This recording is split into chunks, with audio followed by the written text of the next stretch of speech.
WIBC AM 1600 along with Channel 2 on Cable 1 and Suddenlink Cable Systems. Jackie Bessler and myself, Zach Calandra, for homecoming, our third in 3 weeks here. And the Mingus Marauders are going to host the Flagstaff Eagles, a heated rivalry for years gone by and a big game for both squads here tonight. Of course, if you remember a couple years ago, the Marauders went up to Flagstaff for Flagstaff's homecoming and washed the floor with them 55-0. And here come the Eagles to look to return the favor here tonight against the Mingus Marauders, who are looking to bounce back after a heartbreaking defeat last week at Bradshaw Mountain, a game in which the Marauders lost by a final score of 14-8, a game in which they had a shot right at the end of the game on 4th and 7, I think it was, at 4th and goal from the 7, from the Bradshaw 7-yard line. A throw into the end zone goes in and out of the receiver's hands, and that would have given the Marauders a tie and then the extra point for the win.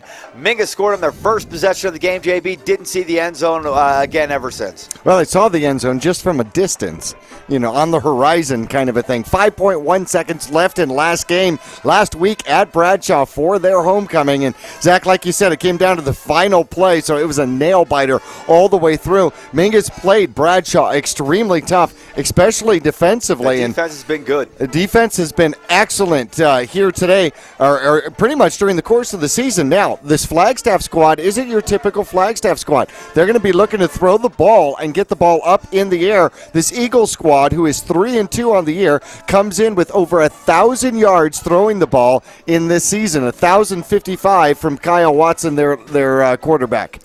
Yeah, and they like to throw the ball deep, JB. We were looking at that earlier. They've got one kid, the kid Matthews, that they threw to a lot last year, or 2 years ago, whatever it was, that is averaging 37 yards of reception. I mean, that's ludicrous, as I think how Mike Tyson put it. That's ludicrous. 37 yards of reception. As a team, this Flagstaff Eagles team averages 18 yards per reception. That's almost 2 first downs for every time they catch the ball. And this is a team that throws the ball. You can see our fans at home watching on television, 64 completions thus far for the Flagstaff Eagles. So they get about 10 or more completions per game. And if you're averaging 18 yards per completion, and you're getting 12, 14 completions a game, that's getting it done through the air.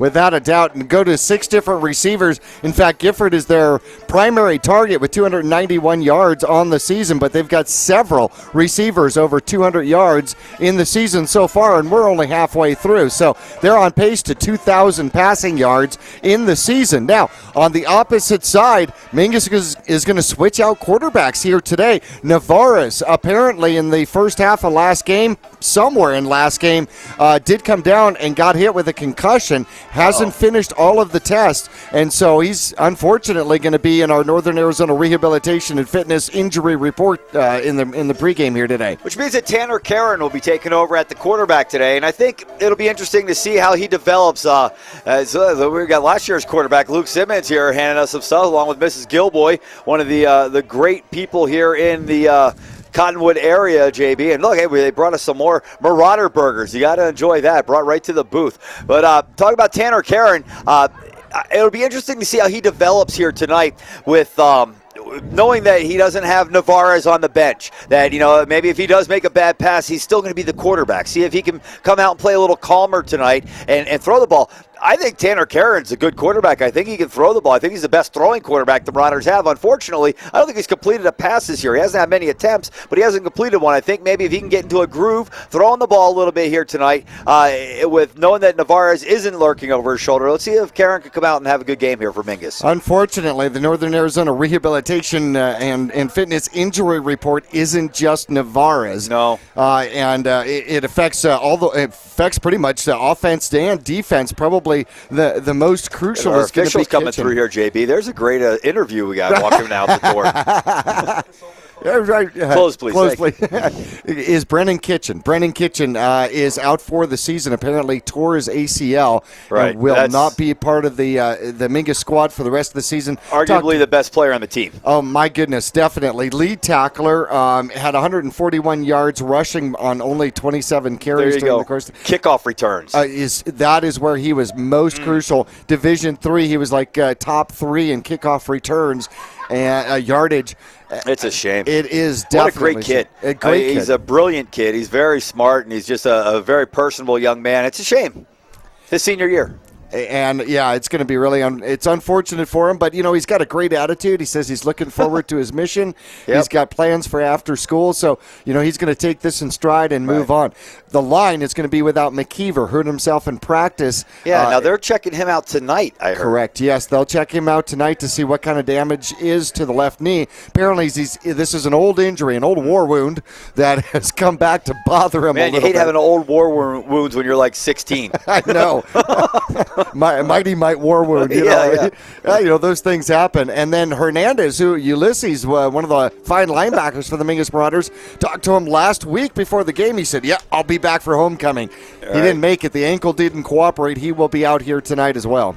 Well, you got to appreciate his heart. He wanted to come back, tried to come back, but sometimes the body just doesn't respond the way that you expect it to. That's another thing. We're talking about young men out here. I mean, these guys, their bodies respond a lot quicker than they do when you get a little older, Jackie. But you're talking about you, right? Yeah, right. Yeah. Well, I got 1 year older yesterday. But hey, as a matter of fact, oh, thanks. But these guys should be responding a lot quicker, so that might be something that was a little more serious than they originally had anticipated. Well, apparently it swelled up when they tried to run on it, so that kind of put the brakes on it.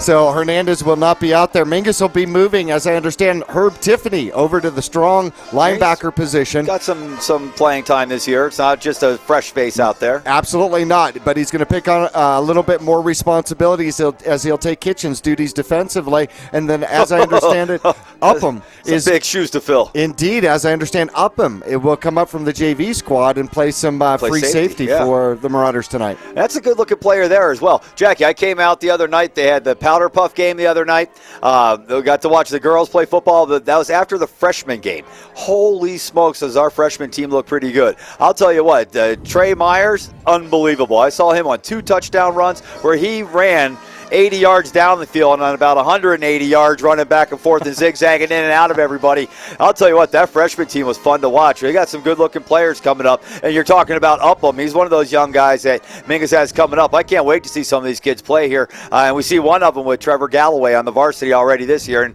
there's some good players coming up here for Mingus in the next 2 years, so we're going to be appreciative of that, and I can't wait to see some of those young guys come along. All right, fans, let's take a quick break right here. We are in the pregame show of Homecoming 2013 with the Flagstaff Eagles in town. Can't wait to get it rolling. The Mingus Marauders and Eagles football coming up here tonight.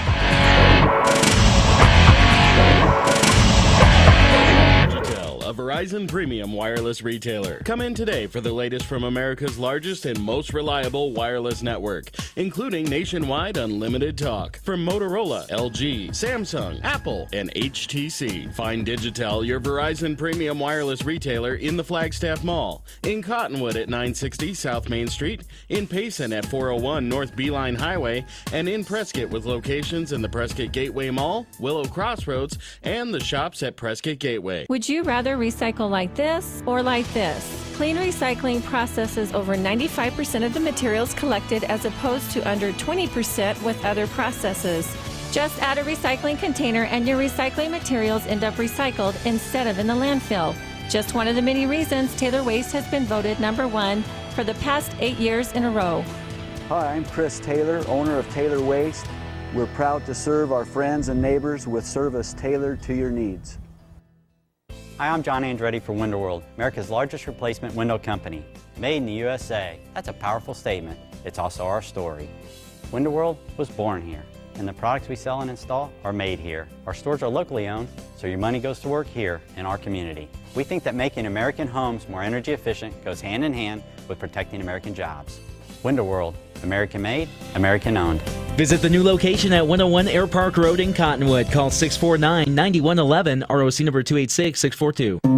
Remember when you were younger and your parents said, "Don't make a mess." And remember comments like, "Pipe down."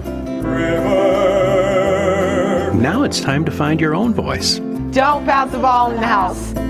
Strike out on your own. Remember the rules, but don't be afraid to take chances. Explore your sense of wonder. Feed your curiosity. Yavapai College. Life explored.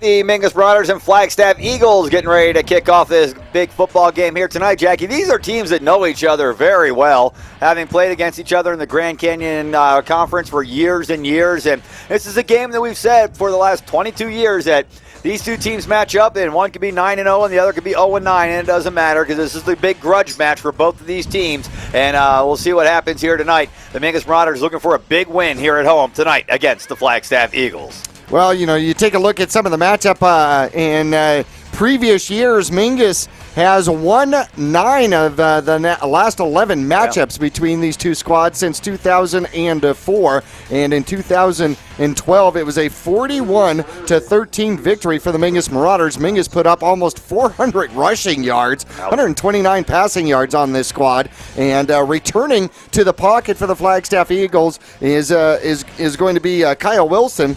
And he ended up with he was 10 for 20 and 147 yards last year against the Mingus Marauders. And you were talking about that Matthews kid's 3 receptions for 100 even yards. So definitely he's one of those kids that, you know, you get in the huddle and it's like, okay, you're running a 9.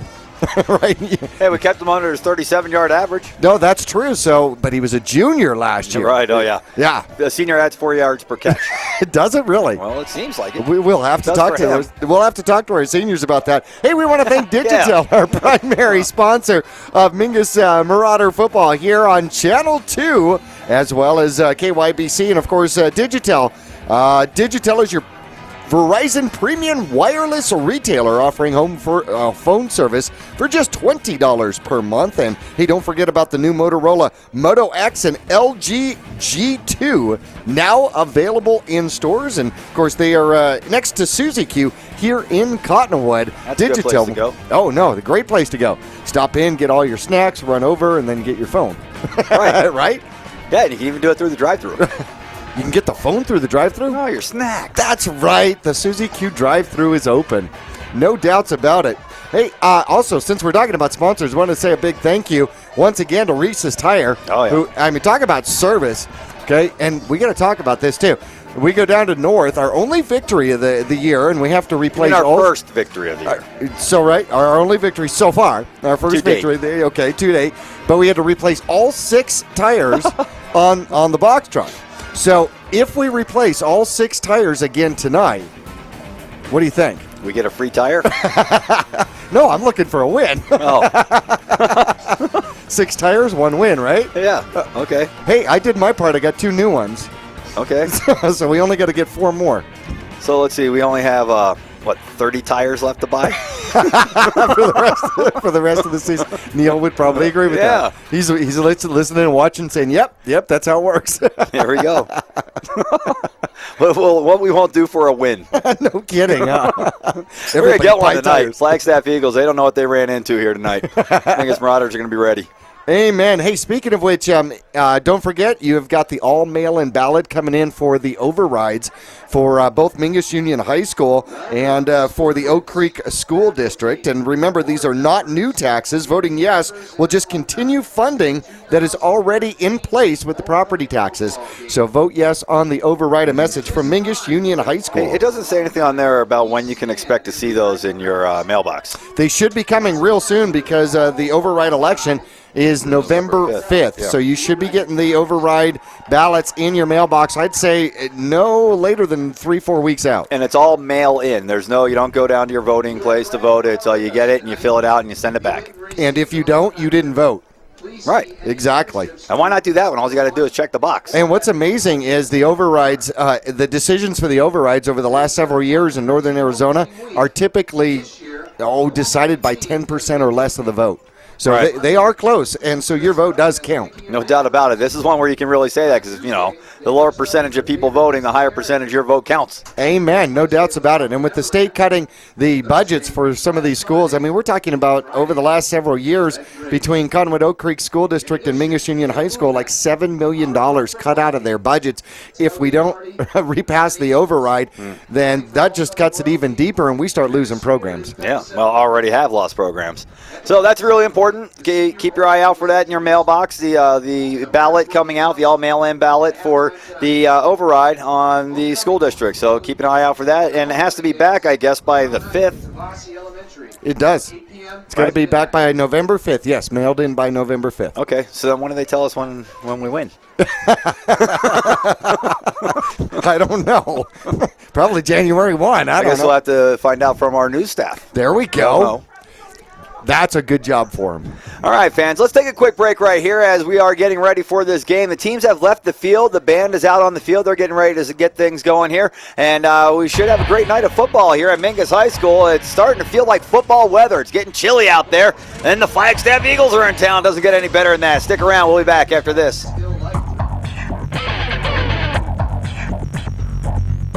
Your local Taco Bell invites you to Live Moss. There are now 3 varieties of Doritos Locos Tacos at Taco Bell. Nacho Cheese, Cool Ranch, and the new Fiery Doritos Locos Taco.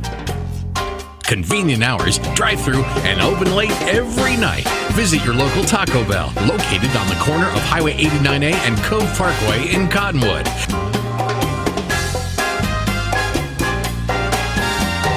Taco Bell. Live Moss.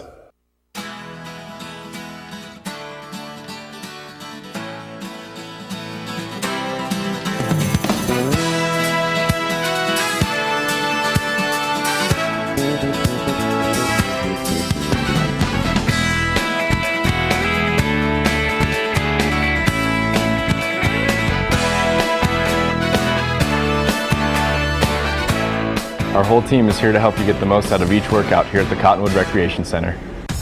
Reese's Tire and Automotive Tire Pros give you more miles for your money. Locally owned and grown, Reese's Tire and Automotive Tire Pros will beat any competitor. Bring your best deal and they'll beat it on price, total service, tire quality, and arguably the best nationwide warranty. For 24 months or 24,000 miles and available at 30,000 locations coast to coast. Get more miles for your money every day from your hometown team, Reese's Tire and Automotive Tire Pros. The Victory Red Tag Model Year End Event. We're clearing out the last of our 2013 bikes. Now's the time to jump on our best deals on the best bikes on the planet. Get up to $2,000 in rebates, 0.99% financing, and a 5-year powertrain warranty. Get one while you still can. Visit Cottonwood Motorsports at Route 260 and Western Drive.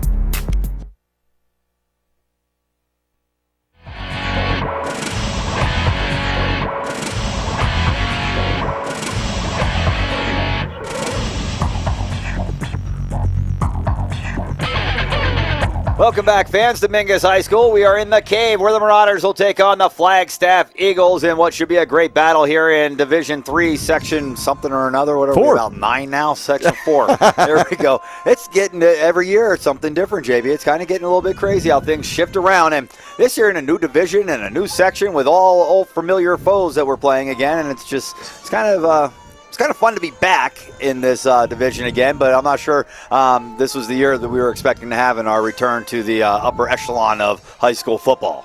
Well, Mingus has definitely not had a traditional Mingus year. However, Mingus still has a shot at the playoffs. They will have to sweep the rest of the sections. Right now, sitting number 33 in the power rankings.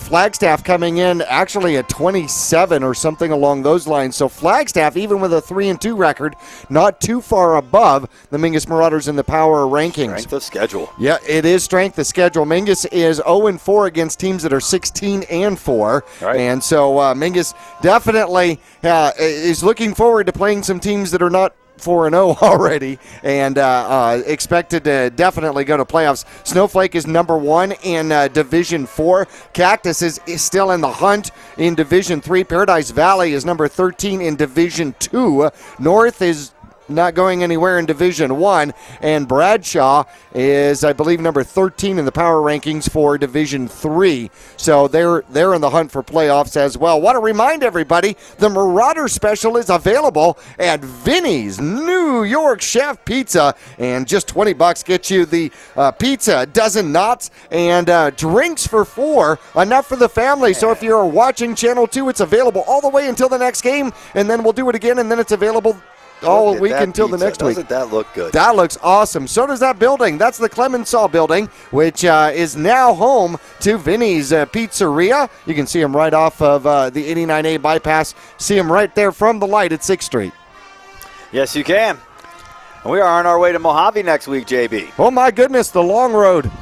That'll be the longest trip of the year, going up to meet the Thunderbirds, who are also 1-4 going into tonight's game. They have been struggling, and their only victory coming from a Division 4 squad, I believe, who is not in the hunt for playoffs this year. This week in Mingus Sports, by the way, hey, the freshman won. I don't know if you noticed that. No, I did notice. I was sitting here watching Trey Meyer running all over the place. You mentioned that. 48-20 was the final on that.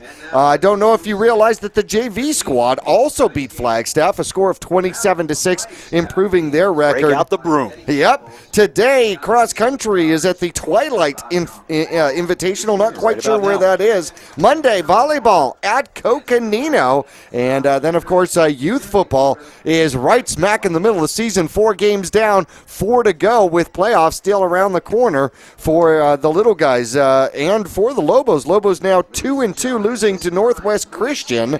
And in Northern Arizona youth football, the Cottonwood Panthers will take on the Chino Cougars. That'll be the first game inside of their division. There's only 3 teams in the division, so that'll be the first game for these squads in their division. The Cottonwood Colts are hosting Wickenburg. The Bears are at Camp Verde Cowboys. We'll be right back to Mingus High School right after this.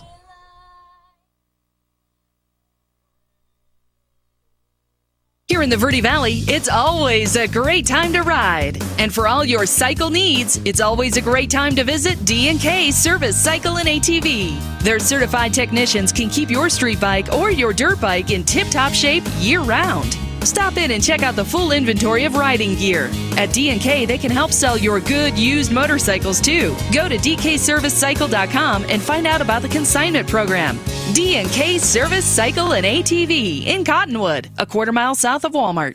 Two things we can count on every year: a new set of tax rules and great weather here in northern Arizona. Jackson Hewitt Tax Service, locally owned and operated by Lewis Rice since 1997, is here for you all year long. Your neighborhood Jackson Hewitt Tax Office will help you in all of your taxing situations. Electronic filing is always free with your tax preparation at Jackson Hewitt Tax Service. Get more in return. Call 1-800-234-1040 for an office near you. This is Travis Reed from Larry Green Chevrolet and Hyundai of Cottonwood. People often refer to us as the people place. Let me assure you, whether it's our involvement in the community or with our customers that visit, we make it a priority to keep that reputation. If you're in the market for a newer pre-owned car, truck, van, or SUV, you'll find our selection extensive and our sales team professional and courteous. Visit Larry Green Chevrolet and Hyundai of Cottonwood, 2 dealerships in one convenient location just off Highway 260 next to Walmart in Cottonwood. From all of us at Larry Green Chevrolet, Hyundai of Cottonwood, and the Green Auto Group, we're better, and we'll prove it. The Suzy Q Market is the most convenient stop for road trips, with 1,500 beverage selections and plenty of snacks. And save on Texaco fuel with your Safeway Rewards card. The Suzy Q drive-thru window is the most convenient way to pick up those essentials on the way home. Road trips start here. With something for everyone. At the Suzy Q Market. Next to KFC on Main Street, Cottonwood. Go Marauders!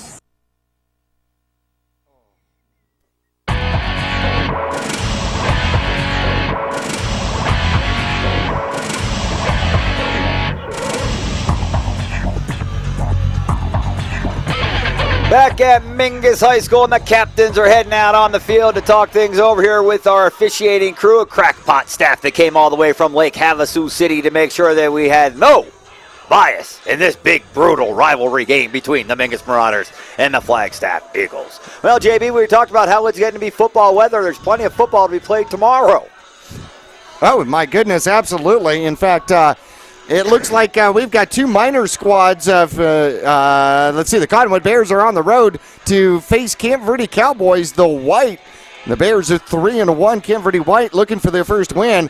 And the 2-2 Cardinals make the very long trip to Baghdad to play the Razorbacks, who are 2-2. One way out. What's that? One way in, one way out. That's true.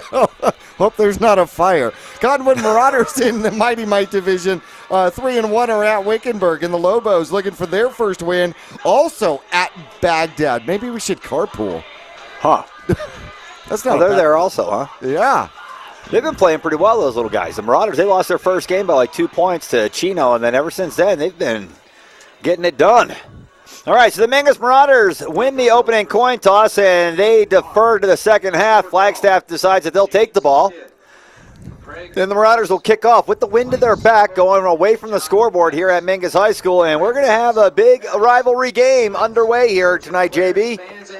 Said it for years and years. Take the records, throw them out the window, and these two teams match up. It's a bloody knuckles football out here tonight, and we expect nothing less from these two squads. Well, the Flagstaff Eagles currently leading in the turnover ratio. Mingus Marauders -1 on the season, and the Flagstaff Eagles come in with a turnover ratio of +3 here tonight. However, Kyle Wilson has 8 interceptions to go along with his 13 touchdowns during the course of the year. So perhaps the Mingus Marauders secondary, a little bit new faces out there, could put their name on radio and television and get a pick out here today. That's how you do it.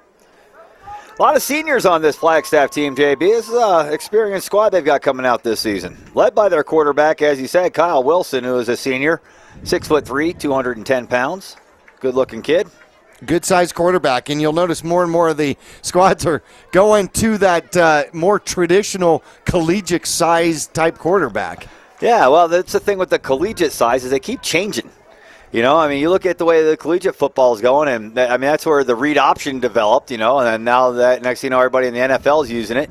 And then you look at, how about Penn State? Look at that. Bill O'Brien comes into Penn State, gets the number one recruited quarterback in the country to come in there, and he looks like he's going to be great. Started as a freshman, and Hackenberg's doing a nice job. It's amazing the different styles of football that are played in college football. Oh, well, East Coast to West Coast. I mean, Oregon changed football forever. Corey Chavez and number 21, Darian Scott, back deep to return for the Flagstaff Eagles. J.J. Jair Jacobo ready to hit the bomb, and there it goes. Bounces at the 20-yard line and chases the Eagles back to the goal line where they'll fake a reverse and now trying to run to the right sideline. Oh, he got a big hit in the back coming back around the 8-yard line. The tackle by the Marauders is made around the 18-yard line, but this is coming back inside the 5. The Marauders with great pressure that time on the kick return coverage, and the Eagles, not a great place to return the ball from. You had to chase it all the way down in the right corner by the goal line, picked it up there, faked the reverse, and took off all the way towards the Eagles side of the field, and a blatant block in the back at around the 8-yard line is going to back the Eagles up to start their first drive. Jacobo, who has 6 touchbacks on kickoff so far this season, he just hit that one as a line drive ground ball toward that corner, and it stayed in bounds. He really should have just let that one roll in and take the touchback. Well, they didn't move the ball anywhere. They moved it back to the 9-yard line. Okay, so they marked it from not the spot of the foul, but from where he was tackled? Maybe, that's weird. And here come the Eagles. First play from scrimmage, and they're going to try the middle. A couple of yards, cross the 10 out to about the 11, maybe the 12, depending on the spot. Not much after that. And the Marauders were able to hold them to a short gain on first down. The ball is carried by 24, Mike Salazar that time. And the Eagles will now look at 2nd down and 7 from their own 12. Just underway here at Mingus High School. Glad to have you along. Marauder football all season long here on KYBC. Awaiting the snap, Eagles quarterback Wilson takes a snap, drops back, looking left, pressure, throws over the middle, bounces off the receiver, and bounce him off him again, JB, and it falls to the ground, incomplete. He tipped it up in the air, looked like he's going to run a hook and lateral right to himself, but he was unable to come up with the catch afterwards. It is really hard to be both the hook and the ladder on that play. That's tough to do. You can see Zach Simmons got the pressure there for the Marauders, and old number 44, Cody Philippot, had it bounce right off the shoulder pads up into the air, and he couldn't come down with it. I'm not sure that one didn't just hit him in the face mask. I'm not sure he saw the ball coming from the quarterback because Simmons got up tall. He made himself super tall. That's why you wear the face mask so you don't get hit in the mouth. And here's 3rd down and long. Quarterback flushed out of the pocket to the sideline. He'll throw a dart right down the right sideline. It goes in and out of the hands of the receiver. He would not have had enough for a first down, and the Marauders defense comes up with a strong opening series as they hold the Eagles to 3 and out, and 4th down and 7 now from their own 12-yard line. Hey, by the way, wanted to say congratulations. Kaylee Gordon performed the national anthem just beautifully while we were in break a little while ago, and I want to give her some kudos for that. Wonderful job, wonderful job. Fans, it is homecoming tonight. Come on out and check it out. We will have a king and queen and a lot of little princes and princesses here tonight. Well, the Eagles are going to try to punt it away from their end zone. Away to the snap, high snap, going up high to get it. And the kick off from the goal line is a high punt that will take a Marauder bounce all the way back to about the 33-yard line. So Mingus in great position here. The kickoff, the great coverage, good defensive effort, and now the offense comes out with their new quarterback, Tanner Karen, leading the way. 1st down and 10 from the Eagle 32. Well, Tanner Karen looking to show what he can do. You made mention he doesn't have a completed pass so far this year, and running the ball, he's got 6 carries, -2 yards, looking to turn that around right here. 1st down and 10, Mingus going away from the scoreboard, and a fumble on the opening snap, and it looked like Karen was able to pick it up and dive forward. I think he's going to end up with progress back to the line of scrimmage.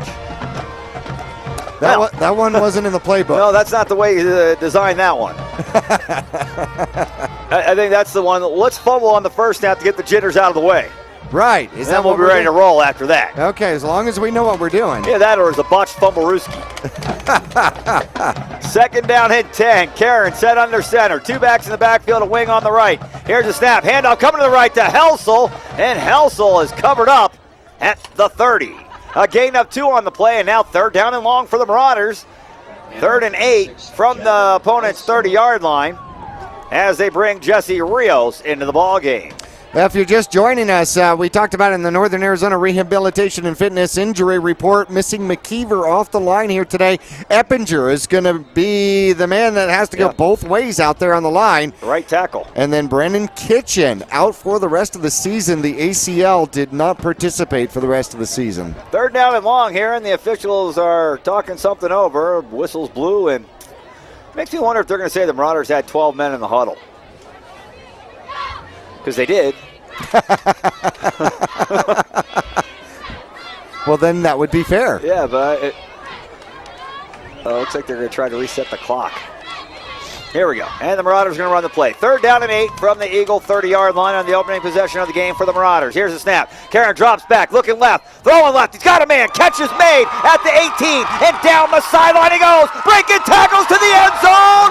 Touchdown. No, he's out of bounds at the 6-yard line. It makes me wonder, and we'll have to look and see. Rios. Hard to tell. It is Jesse Rios, the man that ran in the play. He has been the Marauders' best receiver this season, and he picks up a big first down for Mingus. 1st and goal. Karen with a nice throw right into the gut of Rios down that left sideline. Breaks one tackle, and let's see where he goes out of bounds. They're going to push him out. Now they say right there, look like he's at the 4. They're going to say the 6. 1st down and goal, Mingus from the Eagles 6-yard line. Karen set under center. Handoff coming to the right-hand side. Looks like Broyles running hard. It is Broyles. Is he in? They're going to say no, denied at the goal line. 2nd down and goal, Mingus from inside the 1. Well, that's disappointing. Broyles gets like 3 carries a game, sometimes 2, and he's got to make them count for touchdowns. Yeah, right, he gets in the end zone. He does. He runs hard. He is definitely a hard runner right up the middle. He and Hanks. And we haven't seen Hanks yet. Maybe he'll get the carry here. 2nd down and goal. Mingus from about a foot out of the end zone. Karen set under center, and he's going to keep it himself and push forward into the end zone. Touchdown, Marauders! Tanner Karen takes the ball into the house right behind his big center that time, and the Marauders waste no time. Great field position after a great defensive effort, and Mingus' offense comes out on the field and slams that ball home. Tanner Karen running right up the backside of his center that time, and no problem there getting into the end zone after Tyler Bond got the good push, and the Marauders strike first, 6-0. Jacobo to attempt the extra point. Oh, and it's going to be a fake and a throw to the end zone, wide open. 2-point conversion is good. Tanner Karen, the holder, with the throw to the end zone to Tyler Thaggart, and the Mingus Marauders extend the lead to 8-0 with 9:04 left to go. Opening quarter. We'll be back with a Marauder kickoff coming up after this.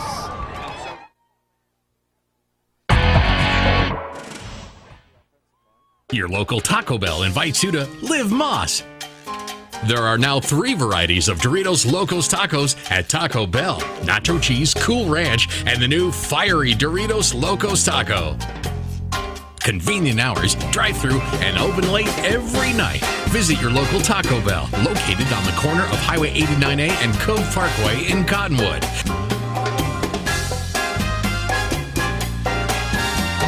Taco Bell. Live Moss.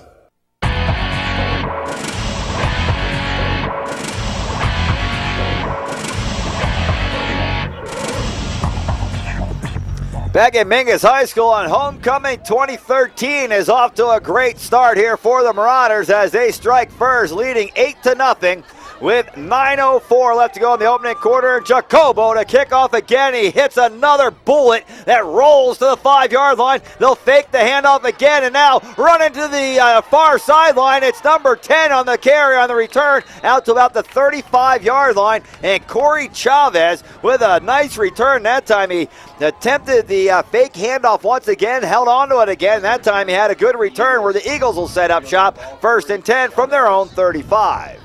I was going to try to look him up and see if he had pretty decent return yards, and I'm not sure that I've got any all-purpose yards. Wait, I do. There you go. In fact, he's got 267 return yards on the air, so he was right up there with Kitchen before his departure. We're going to have to just start calling you the Bessler Sports Bureau. Looking to throw to the right side. Got a man. First down. Hit it midfield and tackled right at about the 50-yard line. A quick pitch and catch over to the right side. And the completion is to Dylan Gifford. And he's got a first down. Eagles pick up 15 on first, and they've got another one. Well, he is their favorite target, and that was nothing more than that quick slant from the outside. First down and 10 from midfield.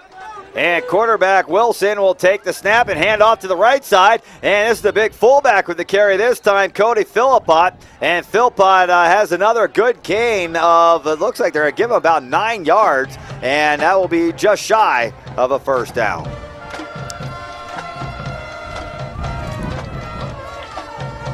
Second down and 1 now for the Eagles as they have the ball at the Marauder 41-yard line.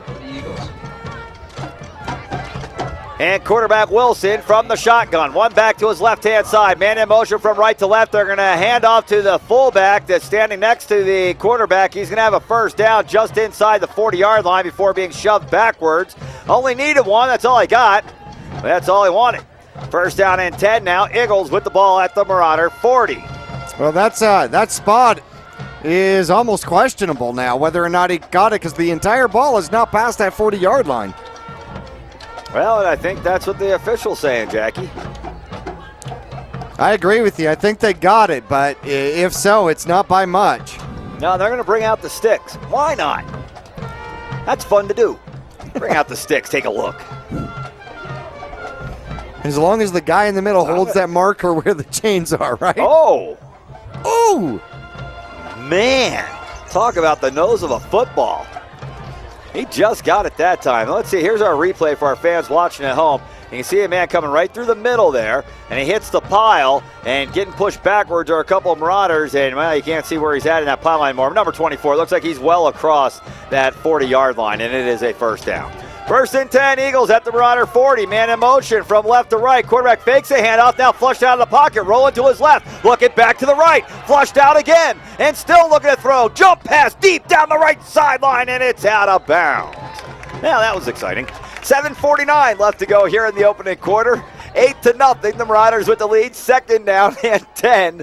Flagstaff with the ball.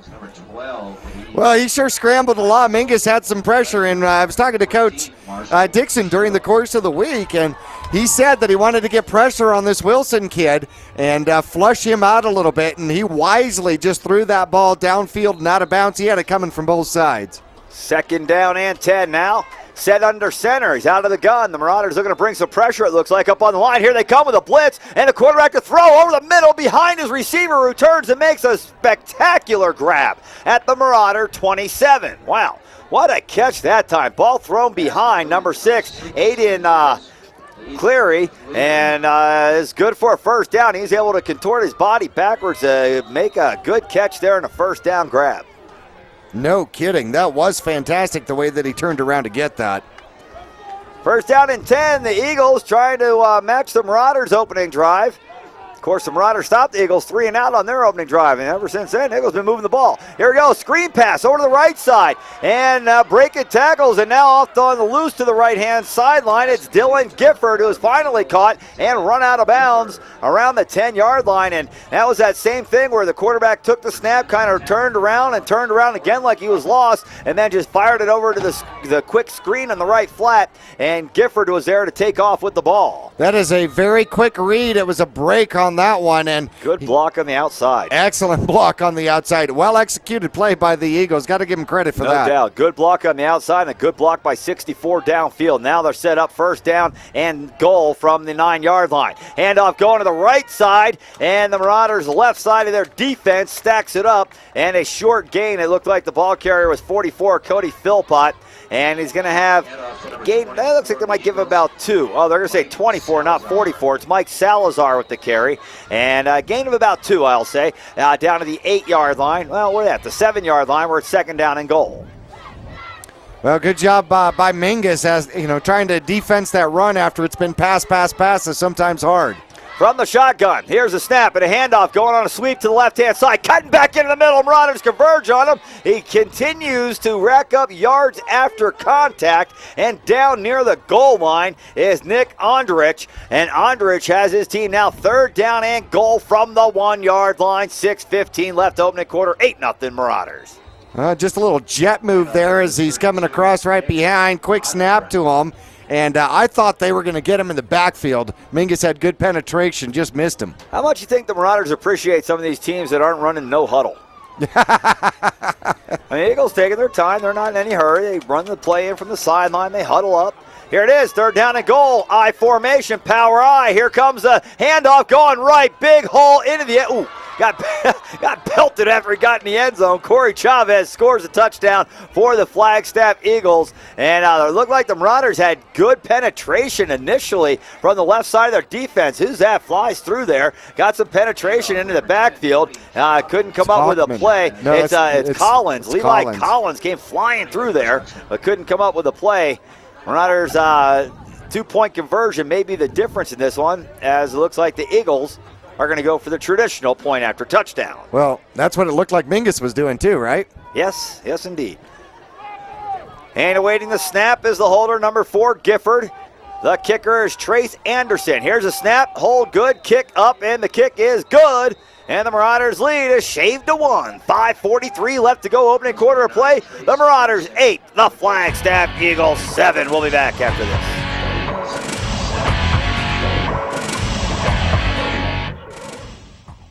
It's time for the year's best deals on the industry's best-selling machines during the Polaris Factory Authorized Clearance. Rebates up to $1,000 and financing as low as 2.99% on machines built to tackle your off-road passions. Hurry to your Polaris dealer today. Deals this good won't last long. Huge rebates and incredible financing going on now during the Polaris Factory Authorized Clearance. Visit Cottonwood Motorsports at Route 260 and Western Drive.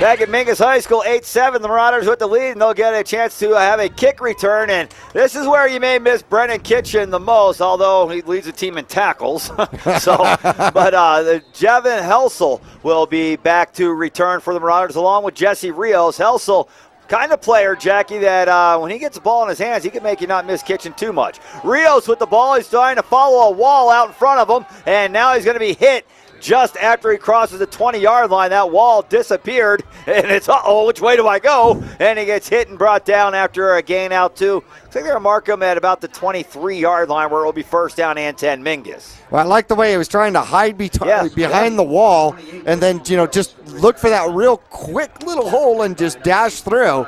Unfortunately, it wasn't there. No, a lot of white shirts filled that little hole. First down and 10 Marauders. They bring in the big freshman, Trevor Galloway, at the wideout position on the right-hand side. They got a slot back on they got 2 receivers on the left. They got spread formation. Here's a snap. And Karen looking to throw a screen pass to Galloway. Galloway cuts it upfield and gets tackled after a short gain across the 25. They're going to mark him at about the 27-yard line, a gain of 4. And the big freshman gets a big catch there, JB, and maybe his first of the year, if I remember correctly. Seems like he may have had one maybe at North. I'll have to look for that. I'm not sure that we do have him. No, I think that was his first reception. How about that? Weighing in at 190 pounds. Second down and 6 for the Marauders. Working from the near hash mark, going from left to right across your radio dial, and a handoff up the middle. And it looks like the right guard, the running back, and the quarterback all got tackled at the same time. It was Levi Collins with the attempt, and progress is going to be, well, I guess we could say that's back to the line of scrimmage. Third down and long here for the Marauders, and they're going to say lost a yard. Third down and 7 now. Mingus taking their time. The receiving weapon, Rios, split wide to the right. Karen's going to set up under center with one back behind him. It looks to be Collins again. Karen looking to throw, pump fake, rolling right, looking to throw again. Still looking down the field, he throws, and it looks like it's incomplete. intended for Rios on the Marauder sideline, and Mingus with a quick possession that time, holding on to a 1-point lead, 8-7 with 4:13 left to go in the opening quarter. Will now look to punt the ball away. Let's see who's going to do the punting here. Well, that's a good point, huh? And it is Marshall Schill, the left-footed punter, that punts it away, taking it at the 39-yard line. And it's Chavez across midfield to the Marauder 45, and still on his feet and now down at about the 44-yard line. Well, now the Eagles only down a point, have great field position here at the Marauder. Well, they're going to mark him at the 45-yard line. Tackle made by number 6 of the Marauders. First down and 10 Eagles.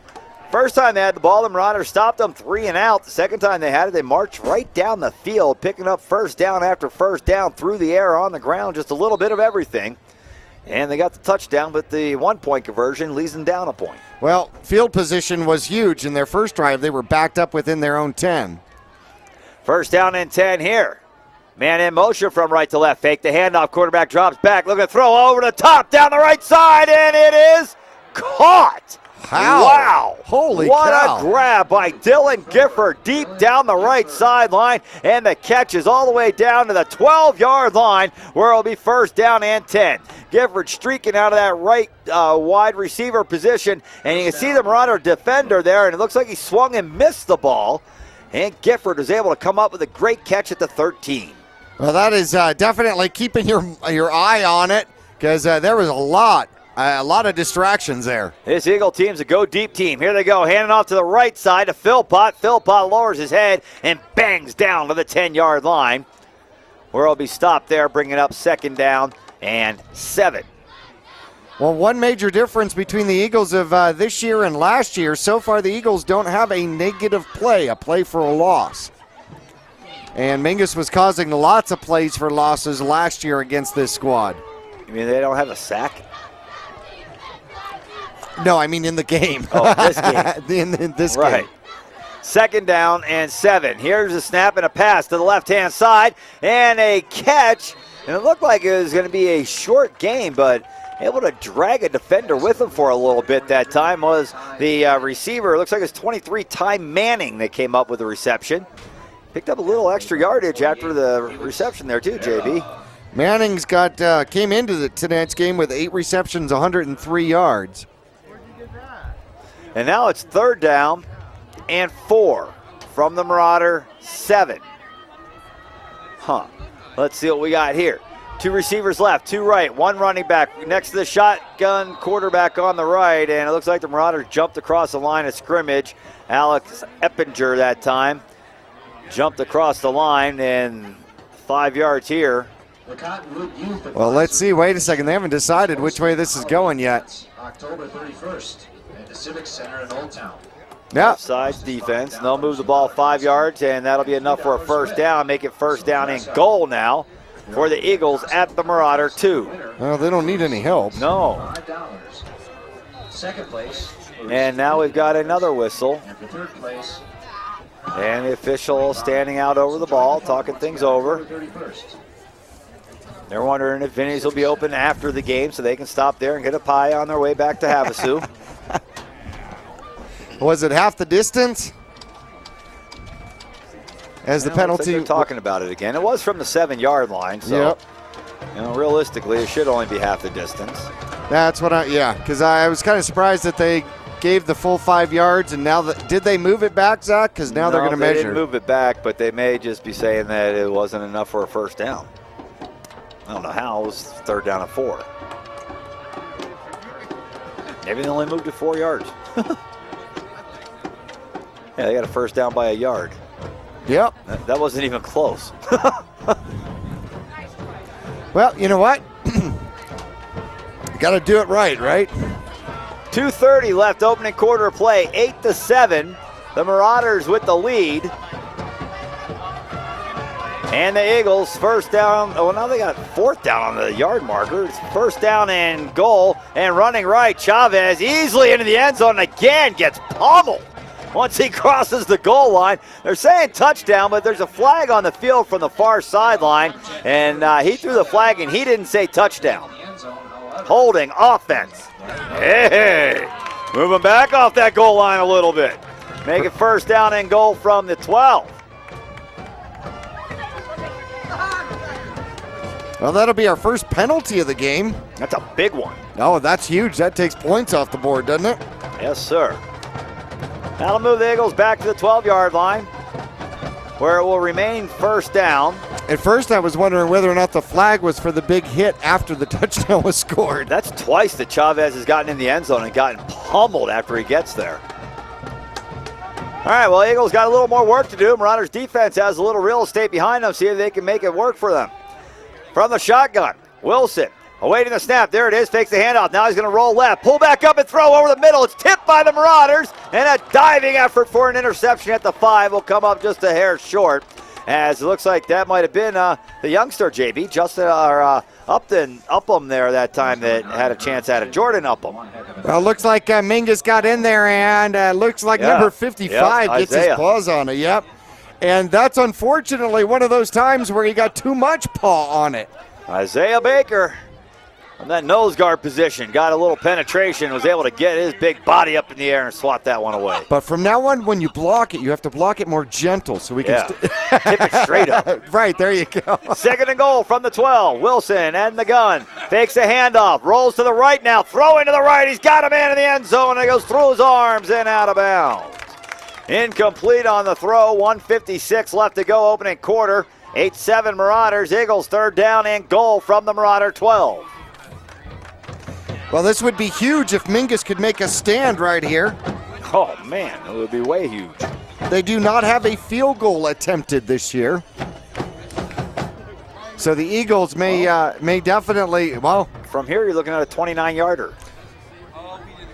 That's not a gimme. No, that's not a gimme. And down by 1, I wonder if you would go for that. But without a field goal attempted during the course of the year, I'm not sure they would. No, I think they'd probably go for it on 4th if they don't get it here, especially if they pick up like half of it or more. Third down and goal for them. Oh, boy, the Marauders almost came out with another deflection. Instead, it's a completion for minimal, if any, yardage, which will be 4th down and goal now from about the 12-yard line, depending on where the spot is. Looks like they moved it back about half yard between the 12 and the 13. Well, that'll be Gifford again. Just takes that quick screen. Collins almost got it, but you know what? Mingus played it well. Great open field contact out there by the Marauders. Yep, Schill jumps in there to finish off the tackle for Mingus. Well, 4th down and goal, and they are going to attempt a 31-yard field goal. Well, this is even a little longer. 31-yard attempt for Trace Anderson to take the lead. Here's the snap, good snap, kick is up, and there's flags on the field. The kick is no good. Oh, I think we have delay of game. Well, I'm not sure the Marauders can decline that, and then they'll have to kick it again. The kick was no good the first time. They'll back him up 5 yards and give him another attempt. See, now I think he should be able to decline that. I agree. But the foul happened before the snap, yeah. The snap. So dead ball foul. So that one was practice, and now it'll be, 36 yards? Yeah, 36-yarder. And Anderson, who just got a free try, will have another attempt. Uh-oh, this one looks good. And it is no good. Missed it wide right. All right. 57 seconds left to go here in the opening quarter. And a 36-yard field goal attempt by Trace Anderson is no good wide right. 8-7, the Marauders maintain the lead. And now they'll take the ball back at their own 20-yard line. I'm sure glad you got that one wrong. Your streak continues. Yeah, I'm good at that. Now the spot, when they bring out the sticks, I can get those. The field goals and extra point attempts, you're right, my streak continues. First down and 10, Mingus from their own 20-yard line. Tanner Karen looking to extend the Marauder lead. Here's a snap and a pitch coming to the right-hand side to Helsel. Helsel trying to get down the field, and he's going to get a block out across the out across the 30 to about the 33-yard line. A gain of 13 on first down, and a good run that time by Javin Helsel. That might be one of his best runs during the course of this season so far. And yes, you're talking about getting great blocks. Good block, cuts the corner to the outside. Chavez is now out of it, and a linebacker has to come and catch him from behind. 2 receivers left, 2 right, 1 back behind the quarterback, set under center. Here's the handoff. Go. It's going to be Karen on the keeper. No, it's going to be a handoff. And it went to Dakota Hanks, and I think that's the first time we've seen Hanks with the ball in his hand tonight, JB. We're almost in the second quarter in the Marauders' 3rd possession. Well, Hanks leads the squad with 342 rushing yards on 68 carries, averaging 5 yards a carry, and is along that 81-yard touchdown run versus North. 13 seconds left in the quarter. Marauders are going to get one more snap off here before the end of the first quarter with the wind at their back. Here's the snap. And a handoff coming to the right side to Helsel, who's hit and spun around. Just starts chugging backwards for an extra yard or 2. He's going to be out across the 40. The Marauders need to get to the 44. That's the end of the opening quarter of play. 3rd down and about 4 coming up here for the Marauders. And we come back with second quarter action after this.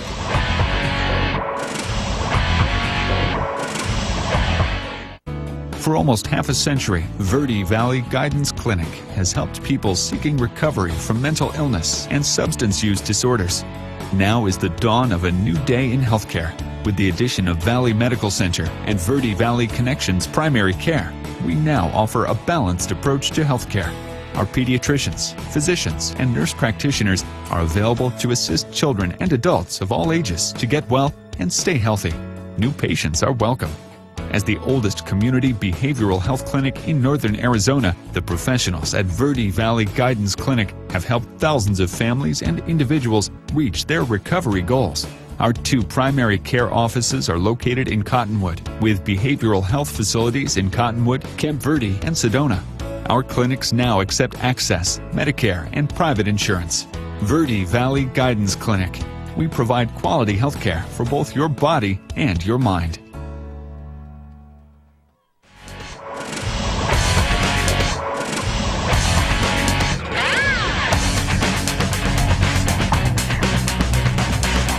Back at Mingus High School, the Marauders on 3rd down and 4 look to throw the ball to the right side of the field, and it goes in and out of the hands of the intended receiver that time, Garrett Story, and falls incomplete, bringing up 4th down and 4 now for the Marauders.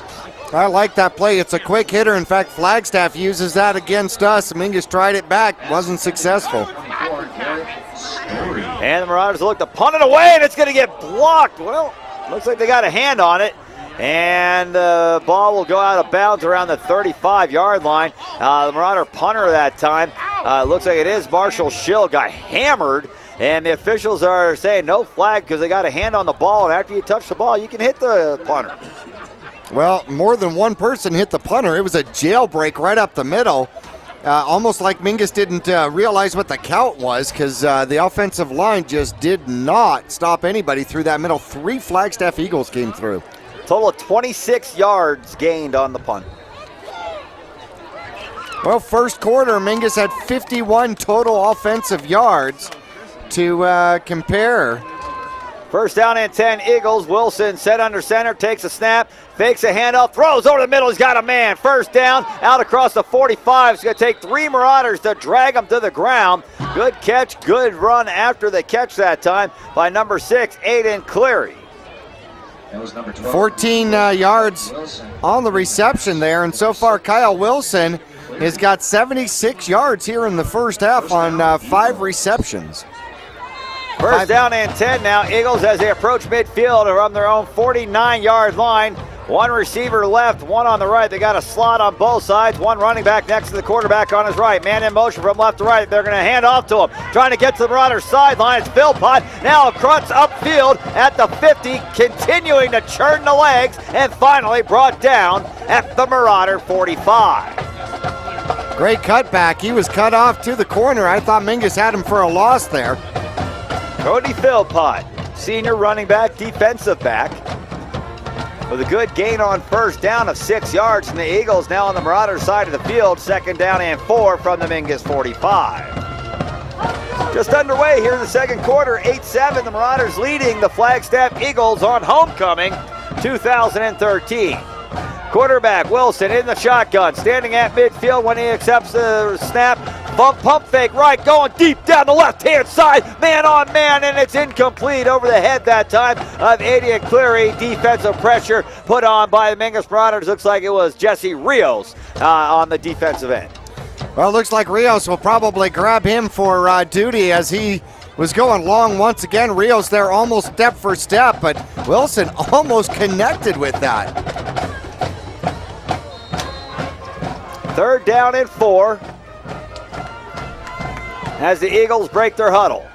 Coming to the line of scrimmage, let's see the formation. 1 receiver left, 1 right, 2 wing backs and a running back next to the quarterback from the gun.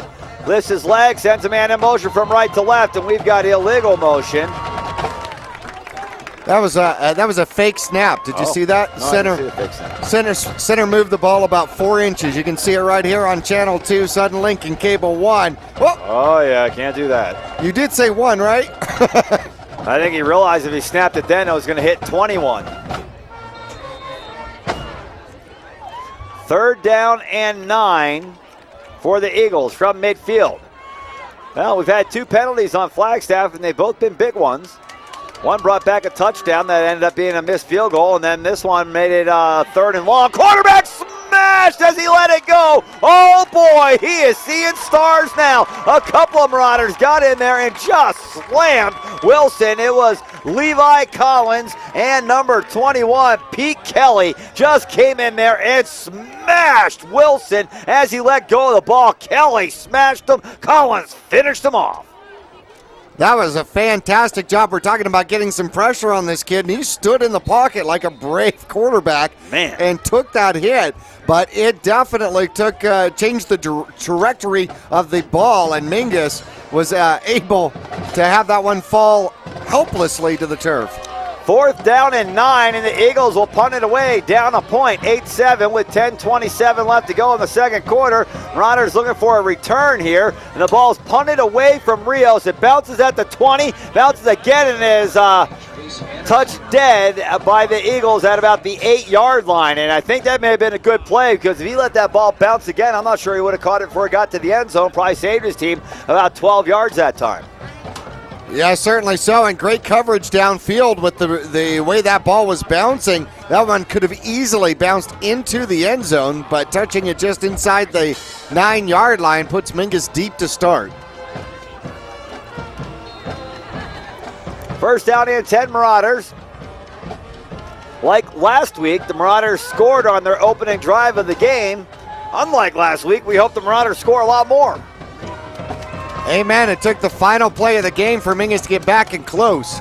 Handoff going right side to Hanks. He's gobbled up in the backfield and wrestled down for a loss of about 2, maybe even 3, depending on the spot. Looks like they may give him progress to the 7-yard line, which will be a loss of 2. Well, Mingus has got 49 yards of offense here so far in the game. Second quarter action, 107 yards for the Flagstaff Eagles. Marauders are 2 receivers right, 2 left. 1 back in the backfield, set behind quarterback Karen. Handoff is going to be up the middle, and no, I believe Karen kept it himself. He's being banged around and finally tackled out around the 12-yard line. Now it'll be 3rd down and about 7 here for Mingus. Well, that's a breathing room play. Actually, that was a decent gain. He'll pick up about 6-7 yards on that one. Yeah. But does it open the pass play for the Marauders? It's 3rd and about 5. Well, you would think so. However, the ball is at the Marauder 14-yard line. It's actually at the 13. That yard down marker is not in the right spot. Been doing that all night, JB. At halftime, could you go down and talk to him? I don't want to go across the field. 3rd down and 6 now, and we've got whistles. Wonder if and that's I believe we've got a timeout. Marauders have called timeout. 3rd down and 5 from their own 13-yard line. 8:49 left to go here in the opening half of play. It's 8-7 Mingus with a timeout and time to talk things over. We'll be back after this.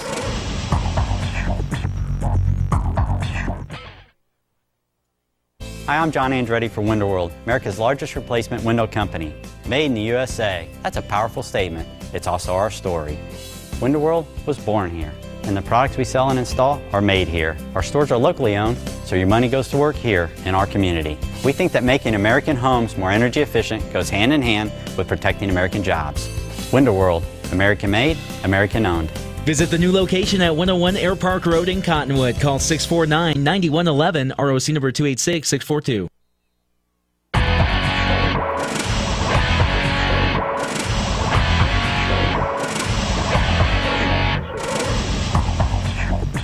Back at Mingus High School, 3rd down and about 6 here for the Marauders, deep in their own side of the field at their own 13-yard line. Quarterback Tanner Karen set under center now with one back behind him. Here's the snap, and the Marauders are going to look to run to the left, and Hanks is going to have the carry for not much yardage. As a matter of fact, looks like they're going to mark him right down at the line of scrimmage. It'll be no gain, and 4th down and long here for the Marauders, where they'll have to punt the ball away with 8:35 on the clock, and the Eagles should get good field position out of this, trailing by only 1 point. Well, Chavez has got some good return yards, too. He could be dangerous out there, and I think it was... Last punt was blocked. This one he gets away. And it'll take a lateral bounce. He may as well just touch it now. At the 36-yard line, they may mark it at the 37. Eagles with great field position again on the Marauder side of the field. Somehow, Mingus is still holding on to a 1-point lead in this game, Jackie. Yeah, I want to make a correction out there. It was actually Story that ran the ball, not Hanks, up the middle. 23-24. We got to talk to him about, moving the numbers out. You can only have one in the 10s, one in the 20s, one in the 30s. They ought to make the numbers with like those little lights in them that blink, so that you can really see what their numbers are out there. Jackie, we might be onto something. Could be done working in 5 years. 1st down and 10, Eagles at the Marauder 37. Awaiting the snap. There it is. And the quarterback drops back. Under pressure from Collins. Rolls to his left. Throws to a wide open guy at the Marauder 29. Breaking tackles and down at the Marauder 23. Again, it's Aiden Cleary coming up with a big catch for the Eagles. And a 1st down all the way to the Marauder 23-yard line. And the Eagles on the march once again. Well, great job finding him open. I'm not sure how he found him open downfield, especially with the pressure coming from Collins from his right-hand side. Maybe you get the numbers to blink when you're open. You just throw it to the little red blinking dot guy. 1st down and 10. Fake the handoff. No, he does hand off and trying to run it right back up through the middle, and not much room there for the running back 24, Mike Salazar. Looks like they'll give him a yard or maybe even 2, depending on where they actually spotted it. Looks like it's about a yard. 2nd down and 9 now. By the way, had an update here. Bradshaw is leading Cocoa in the second, 14-6. To the gate in front of the stadium. 2nd down and 9 now. Eagles down 8-7 with the ball at the Marauder 23-yard line.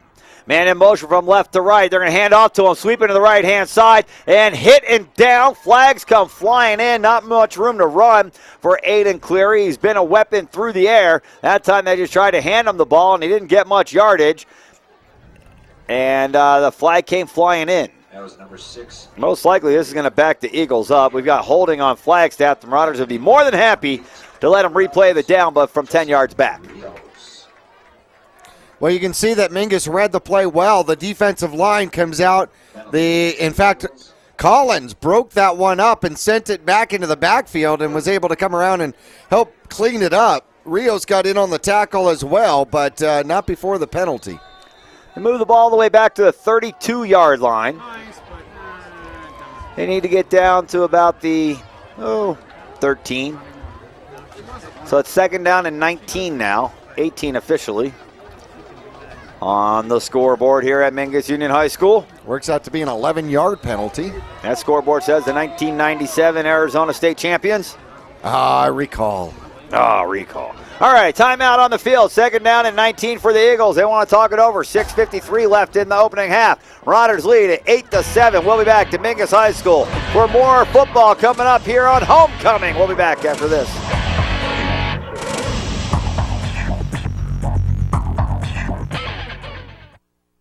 Two things we can count on every year. A new set of tax rules and great weather here in northern Arizona. Jackson Hewitt Tax Service, locally owned and operated by Lewis Rice since 1997, is here for you all year long. Your neighborhood Jackson Hewitt Tax Office will help you in all of your taxing situations. Electronic filing is always free with your tax preparation at Jackson Hewitt Tax Service. Get more in return. Call 1-800-234-1040 for an office near you.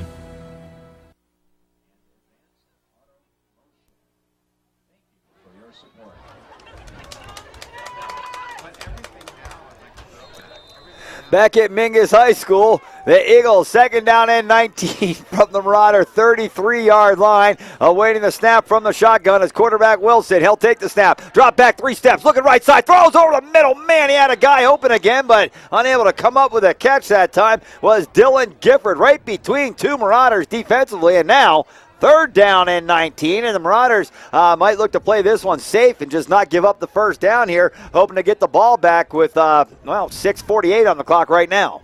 Well, remember, they just tried the field goal from 36 yards, so apparently they're not afraid to try it. Well, not from here. Yeah, well, we got a 50-yarder. If they pick up another 10 yards, they may go for that field goal. Well, he did have the leg. He didn't have the accuracy, but he had the leg. How about a big sack or an interception? And looking to throw the ball to the left-hand side. He's got a man. He's going to have a lot of way to go. He's going to pick up a first down and going to get there. A gain of about 2 on the play. And now it'll be 4th down and 17 for the Eagles. And the Marauders defense does a nice job on the screen pass over to the left-hand side, getting the ball over to Cleary. And that's twice now Cleary's had the ball and not much room to run with it. Nope, and he ran to the inside. I have no idea why you would run to the inside when you need to pick up Run where the people yards. Oh, okay. Got it. Yeah, people attract people. I got it. All right. When you catch the ball, run where the people are. What? See, that doesn't make any sense. No. All right. Well, and the Eagles don't think it makes any sense to punt. What do you gain? 10 yards? They're going to go for it on 4th down and 17. Here's the snap. Quarterback rolling under pressure, immediately fires it up where it is. Tipped and incomplete by the Marauders.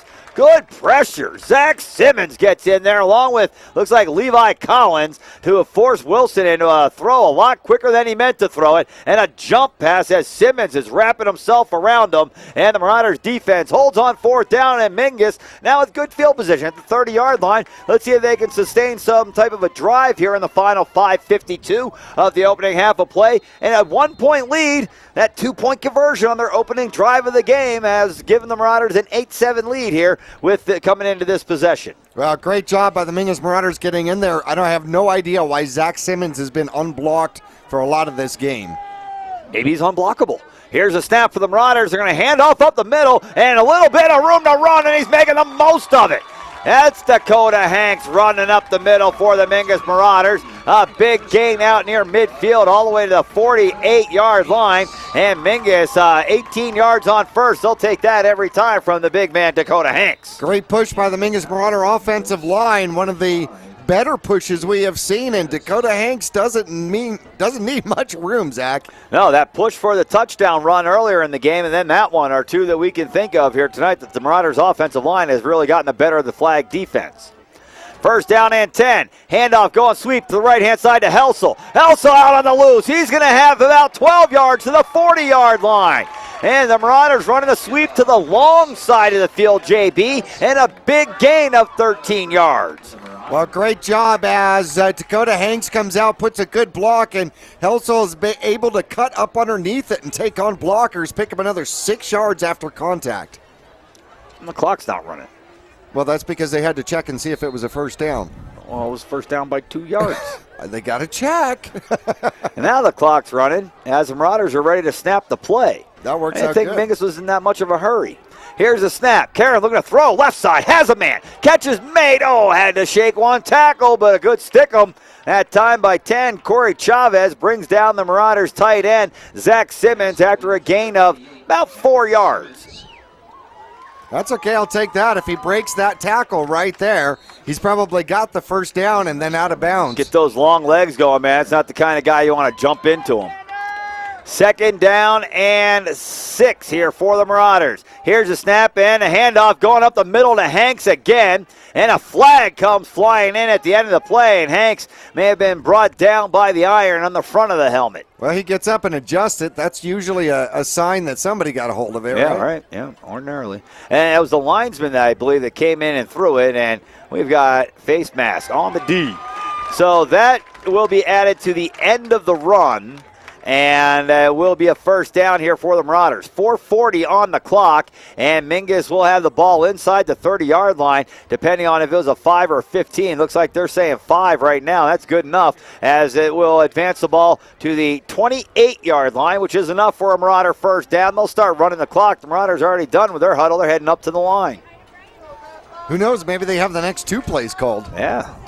Karen set under center. Trips to the right. Oops. Everybody moving, and the Marauders will have their first penalty of the game. Oh, no, their second penalty of the game. They had offsides earlier on the defense. Both have been 5-yard varieties, and yep, that was a mental error. Just coming too quickly, and unfortunately, it wasn't even the side where the ball was going. Right. Well, it looked like it was a couple of guys. Looked like there's a bunch of guys out there dancing, JB. That's why you got to take your mouthpiece out in the huddle when you're calling the play. Right. I said who? Yeah. All right, Karen set under center. And handoff going to Hanks. Hanks slithering through that line and finally wrapped up at about the 30-yard line where he's tackled there, maybe just inside the 30. So he got about 4 of the 5 yards back that the Marauders lost on the false start. And it's second down and about 11, maybe close to 12. Well, Mingus really mixing it up. We've seen games where Dakota Hanks already has 14 carries here in the first half, and he only has 6 so far, so I expect to see a lot more of Hanks coming up here soon. Second down and 12 officially as the Marauders head to the line of scrimmage. Here's the snap. Karen looking to throw over to the left side. Oh, where's the flag on that? No penalty flag on that. It's an interception by the Flagstaff Eagles and tackled across midfield at the Marauder 48. Unbelievable, no flag on the play. The Marauder receiver hit in the back well before the ball got there. Ball tipped up in the air and intercepted by the Flagstaff Eagles. Here for our fans at home. Well, the Flagstaff Eagle ran into that receiver before the ball got there, and then it was tipped in the air and intercepted by Flagstaff. Looked like it was Paul Etemov that came up with the interception for the Eagles. And he'll get 32 yards on the return from it as well. Wow. That one didn't bounce Mingus's way. No. 3:30 left to go in the opening half, and now the Marauders were on a drive to give themselves a little breathing room. Now their defense is going to have to come up with a play to maintain the lead. Quarterback throwing, it's a floater, caught, and no! Man separated from ball on the tackle. Felix Vera gets in there and delivers a blow to the intended receiver, and was able to separate the ball from him, and it falls incomplete, bringing up second down and 10. But on the outside, Mingus brings pressure again like they're going to contain him. And Vera didn't see where the ball was coming, but definitely got into the legs of the receiver as soon as he went up to get it. Clary again, unable to catch it that time. Second down and 10. Clock stops on the incompletion. 3:21 left to go here in the opening half of play. Wilson from the gun, man in motion from right to left, and he'll hand off to him. Hitting the backfield, and still running, but the Marauders are converging in order to bring him down for a big loss all the way back to the Flagstaff 49. A loss of 4 on the play, and brings up third down and long now. The Marauders not fooled by this play here. Nick Andrich gets the carry, and he loses about 4 yards. You can see Mingus just getting in there and teeing off on him, and making a big stop in the backfield. Well, first play for a loss out there for the Mingus Marauders. Oh, I got a man move. The receiver on the far end of the field. They don't call that. And the pass to the right side of the field. And a man open. And the Marauders are going to try to get to him. They do. At about the 41 or 2 yard line. They needed to get to the Marauder 37 for a first. And now it's fourth down. But it's fourth and manageable. It's fourth and about 4 or so now for the Flagstaff Eagles. They went for it on fourth time last time from the Marauder 30-yard line. And it looks like they're switching out personnel here and may be interested in just punting this ball away with 2:20 left to go in the opening half.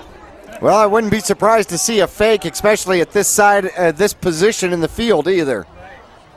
Who's out back to punt? Yeah, Trace Anderson, the kicker and punter, is out there. The Marauders will send a man. It looks like it's Jesse Rios deep. Here's the snap, high snap, and the punt is off. And it's a good end-over-end punt that bounces at the 10, and wow, was he in the end zone? Just barely gets into the end zone for a touchback, and 1:53 left to go here in the first half of play, and the Marauders defense does their job, and they don't give up any points after the interception and good return. And Mingus will have the ball with the final 1:53 and I believe 2 timeouts left to work with. Well, Mingus almost got to that punt. Collins was probably about 2 steps away from it. Not far at all. Mingus is going to intercept something or block something here today. They have just been too close several times to not actually get it done and accomplished out here tonight. First down and 10 Marauders as they head back to the line of scrimmage and what they hope will be the final drive of the opening half, which will cultivate in points. Here's the snap and a handoff to the right-hand side. It's Helsel. Helsel cuts back to the left and now will be tackled, but a good gain on first down. He's going to pick up about 8 yards, it looks like, and the clock will be running. Well, he's got 36 yards on 5 carries, averaging better than 7 yards a carry so far this game. Yeah, that's pretty good. I don't like how much time the Marauders are wasting in between plays here. You got a lot of real estate to cover. 2 timeouts, clock's ticking away. 1:24 as the Marauders break their huddle and head back to the line of scrimmage. Looking left, looking right. Karen gets his line set, takes a snap, and rolls to the left. Karen on the option is going to keep it himself. Stiff arming down to the sideline. He's tackled inbounds. And he's got a first down. That'll stop the clock while they move the sticks out to about the 33-yard line. The Marauders are going to hurry up and huddle now with 1:11 on the clock. Let's see how much time comes off before they get the snap off. Well, they can hurry and get back to this line because they haven't gotten the clock rolling yet. Well, they just started now as the sticks get set. The Marauders are back to the line. It was 1:11. It's down to 1 minute now. And Karen, set under center, takes a snap, drops back under pressure, and he's sacked and fumbles. But it looks like the ball bounces right back to him, and Karen is able to cover it up, and the Marauders will maintain possession. But now they've got it all the way back at their 28-yard line where it's going to be second down and 15. 16. They might be content just to try to run this clock out at this point. Yep, take a knee at this point, huh? Sack came in. Darian Scott got in there behind the line, picking up a sack for the Eagles. And second down and 17 officially with 17 seconds left in the half. The Marauders will hand off to Hanks. Hanks going to the right side, and he breaks into the open to the 40, the 45, to the 50. Hanks in a foot race down the right sideline. Cuts it back in the middle of the field. The Eagles had a good angle. 5 seconds left to go in the half. Hanks with a run all the way down to the Flagstaff Eagle 26-yard line. And the Marauders have 5 seconds left in the half and a timeout to work with. You think Coach Young's going to call his timeout here. And yeah, he's got Zach Simmons out there telling the officials, we want a timeout. 41 yards on the scamper, and Hanks, just like that, has now got 68 yards. Oh, flag on the field. Way back at the Marauder 32-yard line is going to bring it back. Now the Marauders don't want a timeout. Whoops. Yep, let's bring it back in. Let's head to the locker room flag. Man, it's plays like that you'd love to at least keep those stats in there for Hanks. Right. He would too. Yeah, no kidding. Holding Mingus back to the 22-yard line, where it will now be second down and about 22 maybe. And that'll end the half, huh? Oh, there we go. They'll just run it out. Why did the clock start after a penalty? I don't know. I mean, I don't think the Marauders mind. No. And that is, Whoa, hang on. Yeah. They're going to go into, do we have a timeout? We do. Timeout Mingus. Timeout Mingus. With 2 seconds left on the clock. All right. Well, the Marauders are going to call a timeout here and talk it over, and here comes the old Hail Mary play, right? Full of grace. Doug Flutie comes out on the field here for the Mingus Marauders. Looking for his roommate. We had several people that just looked at their radio. What? Flutie Flakes. Flutie to flailing, JB. Yeah. Hey, you know what? As a matter of fact, the Marauders have a coach down there, Mike DeQuattro, that went to school at Boston College at the same time as Flutie, and was friends with those guys. Yep, he was a running back at that time, as I understand it. Yep. Well, here we go. 2nd down and 22. The Marauders call timeout to run this play. Hand off to Story up the middle, and he's got 2 yards. That'll be the end of the half, 8-7. For the second consecutive week, the Mingus Marauders score a touchdown on their opening possession and go into halftime with that 1 score on the board. However, this week it's enough for a lead. 8-7, Mingus going into halftime. We will have homecoming festivities coming up here at halftime. There will be princes and princesses, no unicorns or anything, and then a king and queen to be announced here tonight. We'll be back with the halftime show brought to you by Larry Green Chevrolet coming up after this. This is Travis Reed from Larry Green Chevrolet in Hyundai of Cottonwood. People often refer to us as the people place. Let me assure you, whether it's our involvement in the community or with our customers that visit, we make it a priority to keep that reputation. If you're in the market for a newer pre-owned car, truck, van, or SUV, you'll find our selection extensive and our sales team professional and courteous. Visit Larry Green Chevrolet in Hyundai of Cottonwood, 2 dealerships in 1 convenient location just off Highway 260 next to Walmart in Cottonwood. From all of us at Larry Green Chevrolet Hyundai of Cottonwood and the Green Auto Group, we're better!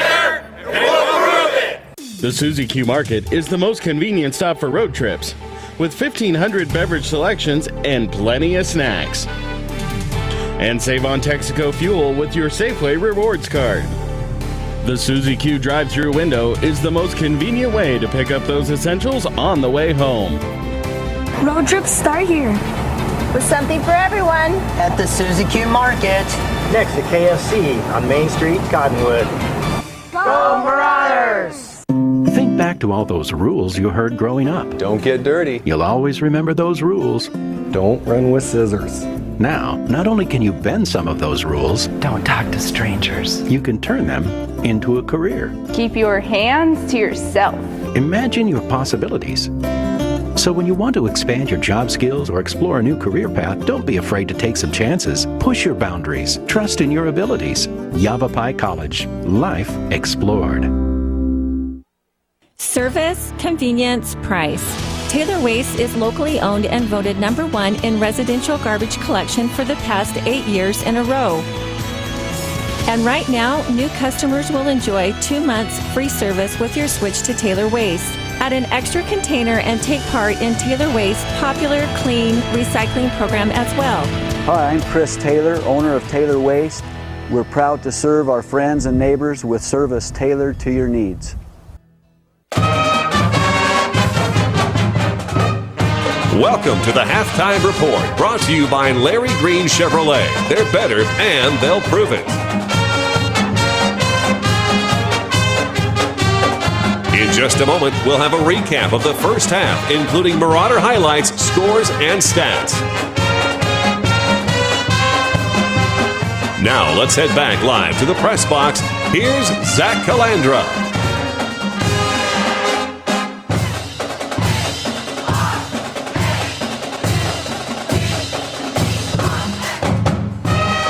Back at Mingus High School here at the half, the Marauders have the lead, 8-7 over the Flagstaff Eagles in a big game here tonight for the Marauders on homecoming.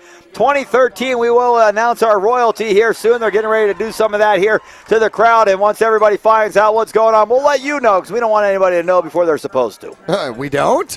Hey, John Christensen coming out, JB. You know he loves homecoming. This is one of his favorite games all year long. I know. To see all the old students come back, all his old colleagues coming back. This is a great time for these people around here. Well, indeed. We also want to congratulate all of the courts out there, and there are quite a few as we are in our third or fourth of the homecomings out there. And as I understand it, let's see, we have got Fort King out there today. Let's see, Carter. Cater Zilmer, that's a Queens.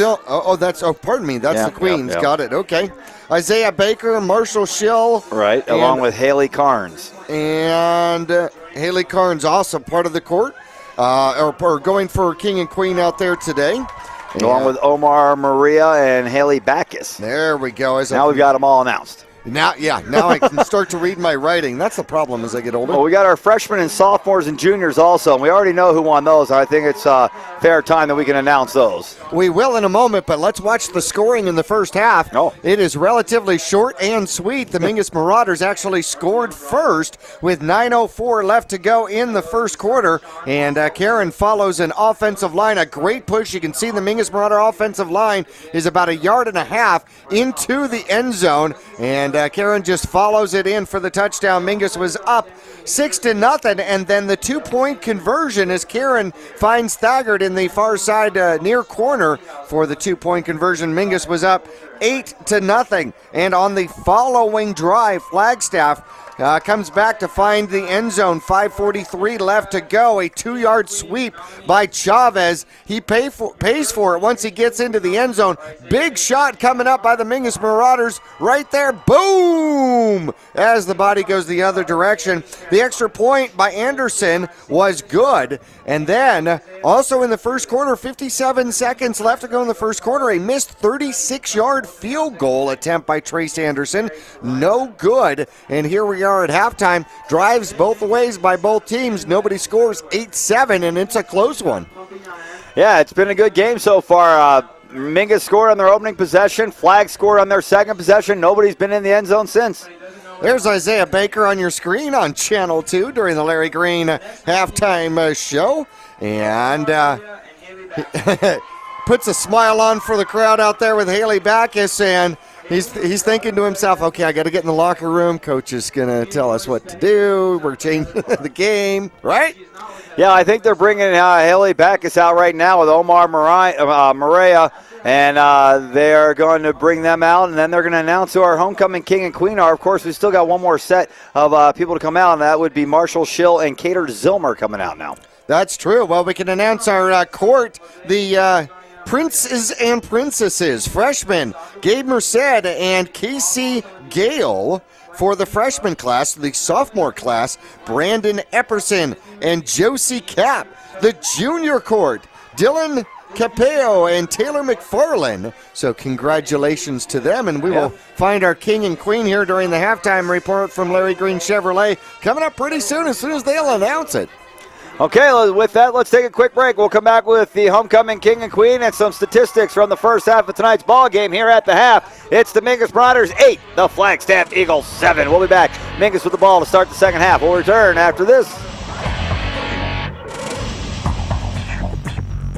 Digitel, a Verizon premium wireless retailer. Come in today for the latest from America's largest and most reliable wireless network, including nationwide unlimited talk from Motorola, LG, Samsung, Apple, and HTC. Find Digitel, your Verizon premium wireless retailer, in the Flagstaff Mall, in Cottonwood at 960 South Main Street, in Payson at 401 North Beeline Highway, and in Prescott with locations in the Prescott Gateway Mall, Willow Crossroads, and the shops at Prescott Gateway. It's time for the year's best deals on the industry's best-selling machines during the Polaris Factory Authorized Clearance. Rebates up to $1,000 and financing as low as 2.99% on machines built to tackle your off-road passions. Hurry to your Polaris dealer today. Deals this good won't last long. Huge rebates and incredible financing going on now during the Polaris Factory Authorized Clearance. Visit Cottonwood Motorsports at Route 260 and Western Drive.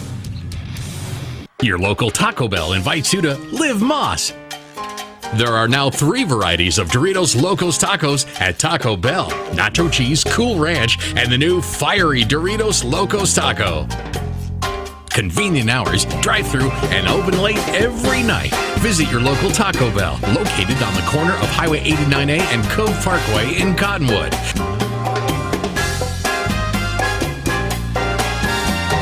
Taco Bell.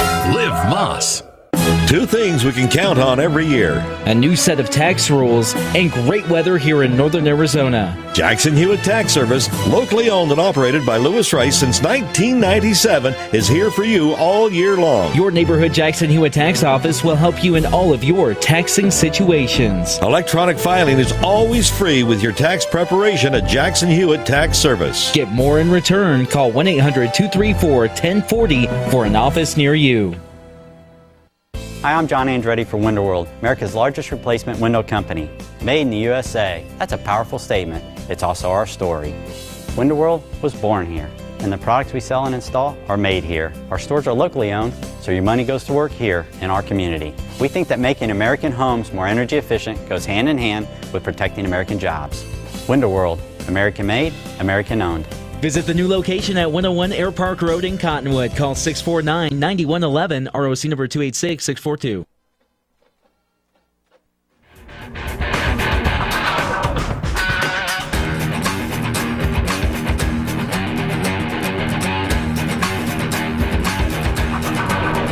Back at Mingus High School, 8-7 at the half. The Marauders leading the Flagstaff Eagles here on Homecoming 2013, and we have had our royalty announced, JB, so now we can let all our fans know who the 2013 Homecoming King and Queen are. In fact, I think we might even be able to go backward and show it as it happens live, because there was a 6-foot vertical when they announced it. There he is! Jumping up for joy, Omar Maria. Well, they're going to show it a couple times. Go on again.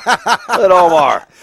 Yeah, I think the basketball squad needs to see that for sure. Well, you have to wrestle the soccer coach over him, though.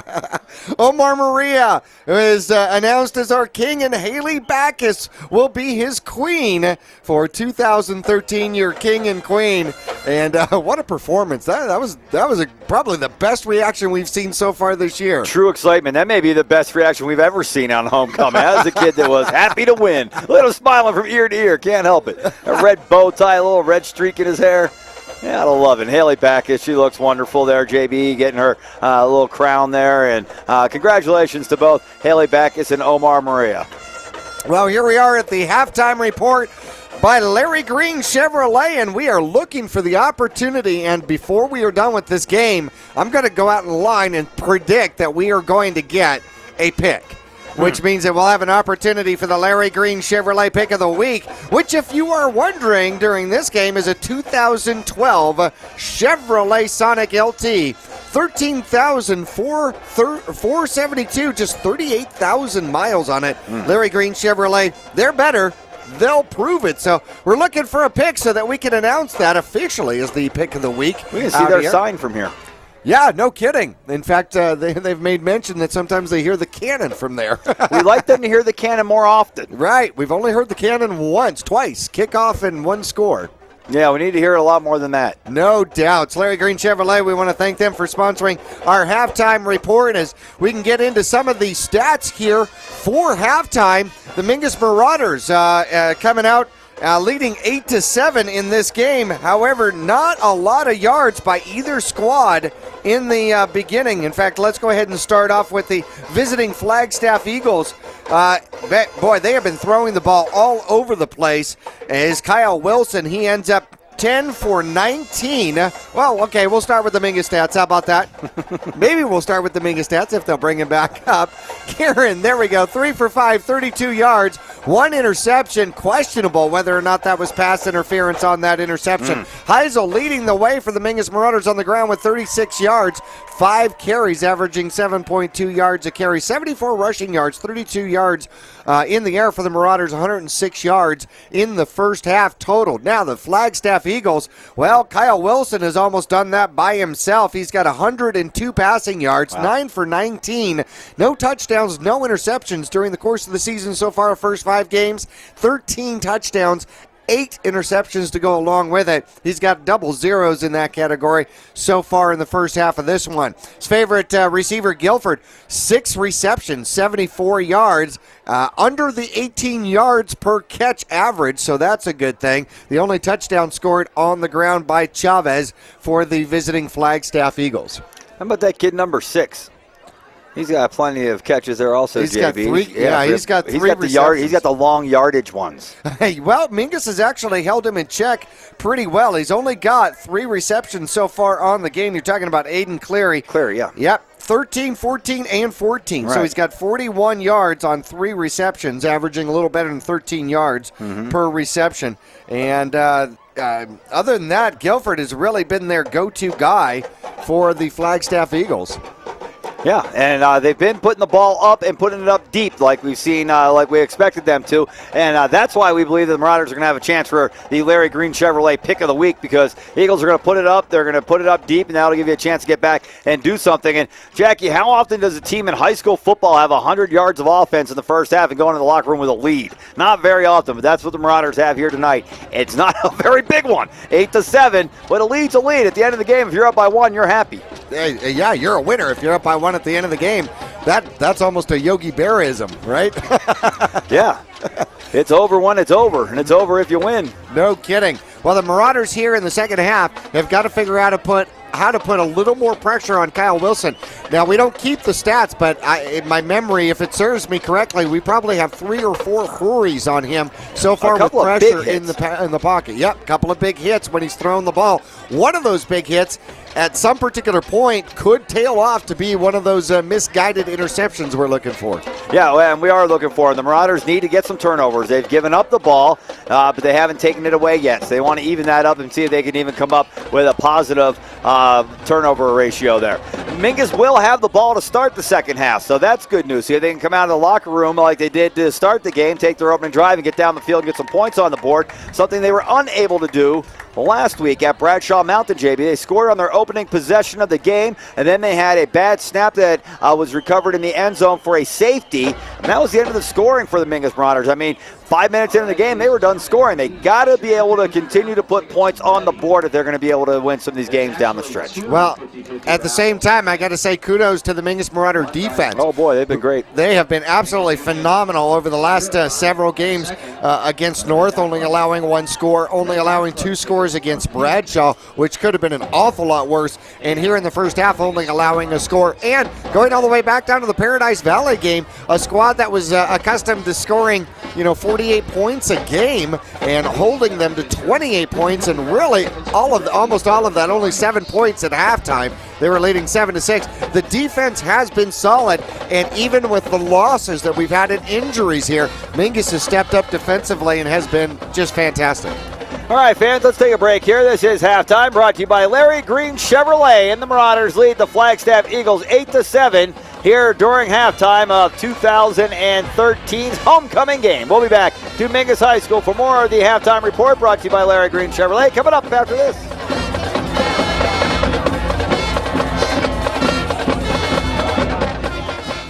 For almost half a century, Verde Valley Guidance Clinic has helped people seeking recovery from mental illness and substance use disorders. Now is the dawn of a new day in healthcare. With the addition of Valley Medical Center and Verde Valley Connections Primary Care, we now offer a balanced approach to healthcare.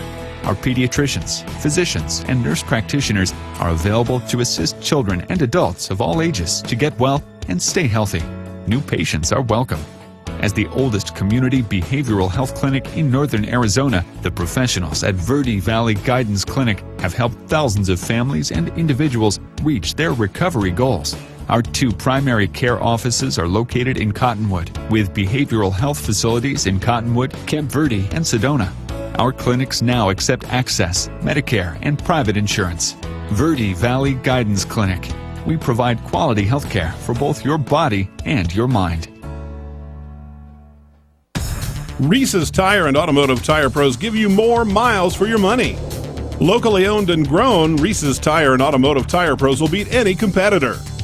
Bring your best deal and they'll beat it on price, total service, tire quality, and arguably the best nationwide warranty. For 24 months or 24,000 miles and available at 30,000 locations coast to coast. Get more miles for your money every day from your hometown team, Reese's Tire and Automotive Tire Pros. This has been the Larry Green Chevrolet Halftime Report. Keep it tuned here for the Mingus Marauder Larry Green Pick of the Week. Snag the snacks and the beverages quick, because half number 2 is getting ready to start.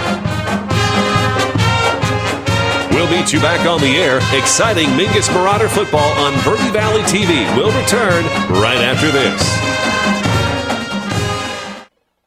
This is Travis Reed from Larry Green Chevrolet in Hyundai of Cottonwood. People often refer to us as the people place. Let me assure you, whether it's our involvement in the community or with our customers that visit, we make it a priority to keep that reputation. If you're in the market for a newer pre-owned car, truck, van, or SUV, you'll find our selection extensive and our sales team professional and courteous. Visit Larry Green Chevrolet in Hyundai of Cottonwood, 2 dealerships in 1 convenient location just off Highway 260 next to Walmart in Cottonwood.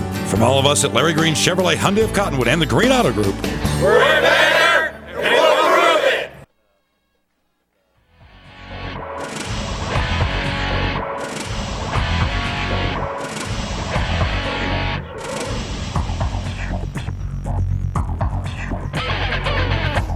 Back at Mingus High School and here at the half, the Marauders are still in the locker room talking things over with the coaching staff as the Flagstaff Eagles have made their way out onto the field. It is halftime of the homecoming game 2013, and we had homecoming royalty announced here tonight, JB, and we'd like to congratulate all of our princes and princesses and our king and queen and even our runners up in the court.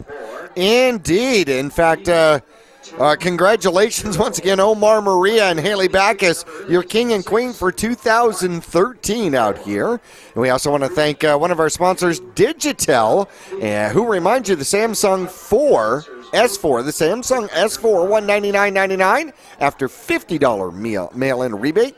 Look for a Digitel Verizon Premium Wireless Retailer, proudly doing business in Arizona for the last 15 years. Locations all across northern Arizona, including next to Susie Q Market here on Main Street in Cottonwood. The Susie Q. All right, fans. Well, the teams are coming out now. At least Flagstaff's out. Mingus is still talking things over. They must be trying to figure out the good play to start the second half with a 1-point lead, 8-7. Well, Mingus is reorganizing their offense a little bit. Navarez is out. You've got, unfortunately, Brendan Kitchen, who we saw coming through the press box here. I asked him if Brendan Kitchen is out for the season. That'll be the end of his senior year. I asked him, so if you're not going to play football, are you going to start your career announcing? He thought that was a pretty good idea. Yeah. I'm sure he could handle just about any tasks that he puts his mind to. I certainly imagine that is true. He was announcing the Powder Puff game the other night. Was he really? Getting a little experience. See? There you go. Which I have to announce, apparently the juniors won 6-0. Oh, really? Yes. Over the senior squad? Yep. Oh, boy. Well, speaking of which, the freshman squad was victorious over the Flagstaff Eagles and on Wednesday night. Trey Meyer running them back. 48-20, and, the JV followed suit as well with a victory 27-6 over Flagstaff, and so that looks good for the future eyeball on Mingus Marauder football. Don't forget, Monday, October 7th, volleyball is on the road. Mingus volleyball on the road. Well, the Marauders are back out now as we get ready for second half action. And, Jackie, next week on the road, taking the longest trip of the year this year, at least, as we head all the way out to Mojave. All the way out there on the river, past Laughlin and everything. You get to see all the bright lights of what looks like a big city, which is really nothing bigger than about Camp Verde, just with big buildings and lots of lights, on our way to Mojave. And more hotel rooms. A lot more hotel rooms. Bright lights, sparkly, glittery stuff. Yep, and lots more hotel rooms. Definitely true. No, that'll be a long ride. And, of course, if you are not going to that game, don't forget about the Vinny's Marauder Special, just $20. That'd be a good time to go get one. Absolutely. Cuddle up with your radio, sit at home, bring home the big old pie for the family, 4 drinks, the garlic knots, and the pie there for $20. The Marauder Special at Vinny's, their new location, just off 89A, and you can see them from the corner there at 6th Street in the Clemenceau building. Saw quite a few Mingus Marauders and former Mingus Marauders walking through. A lot of them here tonight. Andy Wright goes back several years for the Mingus Marauders. Yeah. I'm sure he'll appreciate that. That's okay. That's okay. He was practicing last night and he was running the ball. And Nicholas said, I caught him in the backfield because he's old, slow, and overweight. Ouch. So, yeah, I know. Ouch, indeed. But he did say that's what Coach Andy had said anyway. Oh, okay. Saw Luke Simmons around here too, who is a walk-on now at NAU and made the squad. So congratulations. A lumberjack now, baby. Yeah. A lumberjack since my chainsaw youth. Yeah, no kidding. That was Jackal, which is the band that played at the Thunder Valley Rally last weekend. Which I heard went exceptionally well. Yeah, Jackal's a good rock and roll band, good metal band from back in the 80s. And any band that plays a chainsaw in their song is a good rock and roll metal band, JP, let me tell you. I don't care what the rest of the song sounds like. You got that chainsaw, wah, wah, wah, wah, that's a good song. Hey, don't forget, coming up not this weekend, next weekend. So after the Mojave game, Rhythm and Ribs coming to town. Another big concert night for the Verde Valley and the Cottonwood area. I hear they've got a lot more rib samples, too, like 18 different vendors or something like that. Unbelievable. I'll tell you, Parks and Recreation is doing a nice job with putting together these venues here for the local people in the community and bringing in some pretty decent bands, there's no doubt. All right, well, we're ready to start the second half of play. The Marauders on top, 8-7, and awaiting the kickoff. Here it comes. Boom, it's away, and we're underway here in the second half. Return by Helsel from the 8-yard line to the 20. Helsel right down the middle, and he's got a hole. Oh, he's hit it to the 30, breaks free at the 40 and down at the 47-yard line. Nice return by Javin Helsel. No yellow on the field except for the soccer lines. That's good news for Mingus. First down and 10 from their own 48-yard line to start the second half. Straight up the middle, nothing fancy about it. Helsel just made his own holes, and if somebody didn't get a hold of the jersey there, I think he was gone. He got slowed up in the middle. Just somebody got a hand on him and slowed him up. Yeah, he's fast. Fast is a good weapon. I usually enjoyed it, yeah. Fast. First down and 10, Mingus.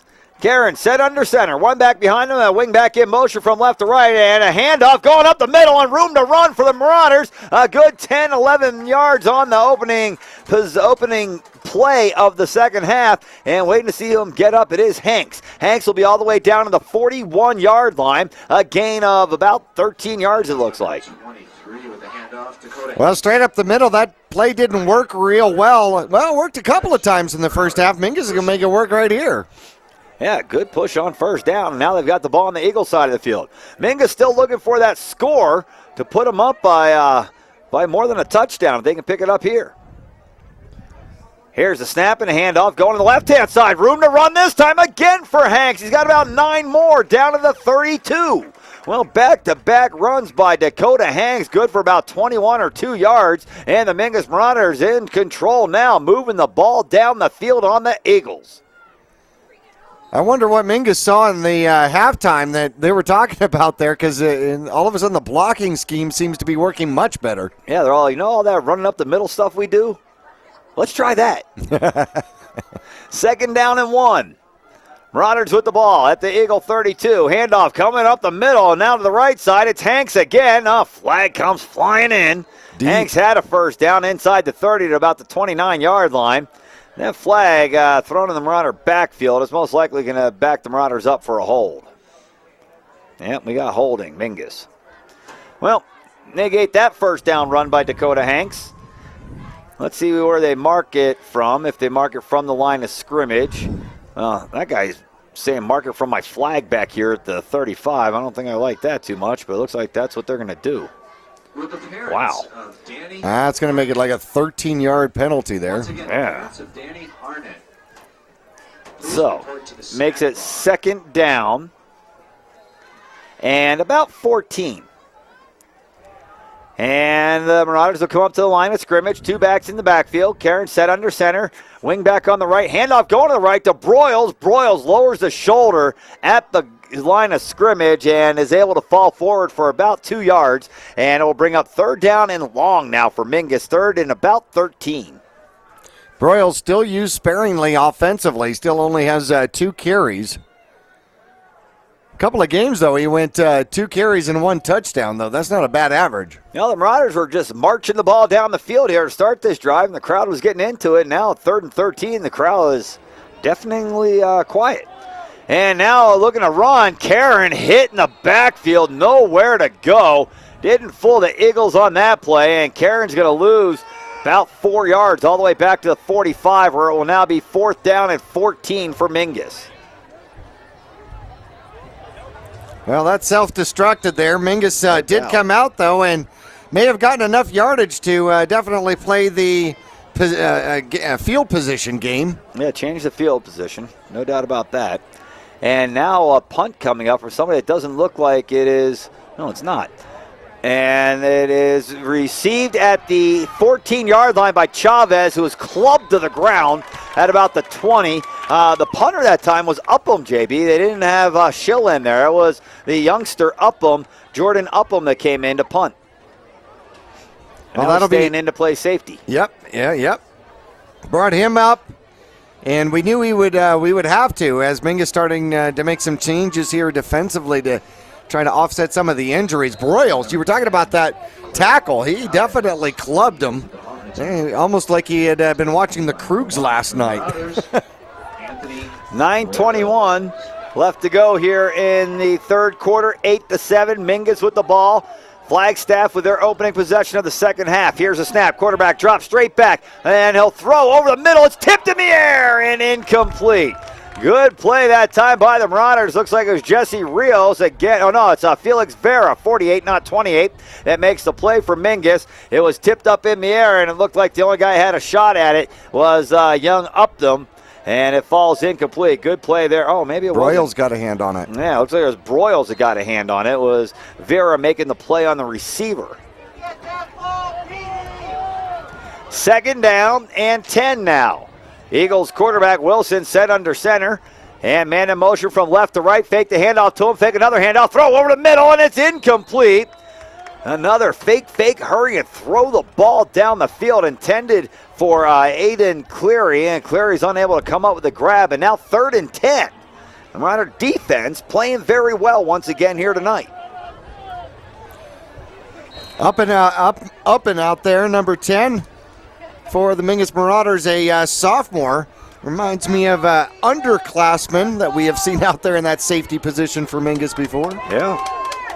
3rd down and 10 now. Here's a big play for the Marauder D. See if they can get a little pressure on quarterback Wilson, who's got a man in motion. They're going to fake a handoff. Wilson, 7-step drop. Now going up top down the left-hand side. Has a man, and the catch is made at midfield. And breaking free down the sideline. The Eagles will cash in from 79 yards away. Touchdown, pitch and catch on 3rd down. Quarterback Wilson finds Aiden Cleary for the big strike. And the Marauders defense broke that time, and now they'll have to play from behind. Well, Mingus almost got to him, and he just puts it up. Unfortunately, the Mingus Marauder defense out there didn't see the ball go up and was not able to hang with him. Well, that makes the score 13-8, and Flagstaff will kick the extra point. A 5-point lead. You think they might go for 2 here. Although it's not the fourth quarter. Most people don't go for 2. You just take your points until the fourth quarter. But a 2-point conversion will give you a 7-point lead. Here's the kick. It's up and it's good. So the Eagles go for the conventional extra point and now lead by only 6, 14-8, with 8:52 left to go in the third quarter. Mingus touchdown, extra point. Can have the lead back. Let's see if they can do it. We'll return after this.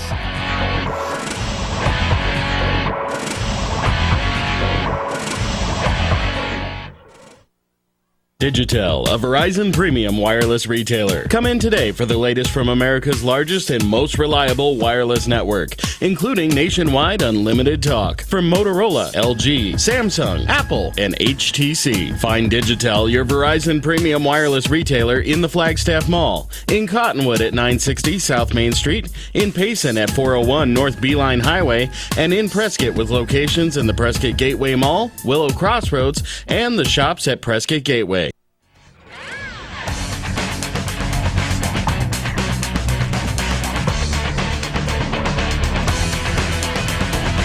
Back at Mingus High School, the Marauders playing from behind for the first time tonight, now trailing 14-8, and here's the kick. And it will go to Helsel's side of the field and will roll out of bounds inside the 1-yard line. That's a big break for the Marauders, as that ball will be put all the way out to the 35-yard line and nearly got into the end zone. That last bounce on the, what do you call it, oblong object. What do you call it? Football-shaped object, I guess is what you call it, and it bounces out of bounds inside the 1. Normally we call footballs football shape. Yeah, football shape. That's what it is. There you go. We'll invent our own shapes.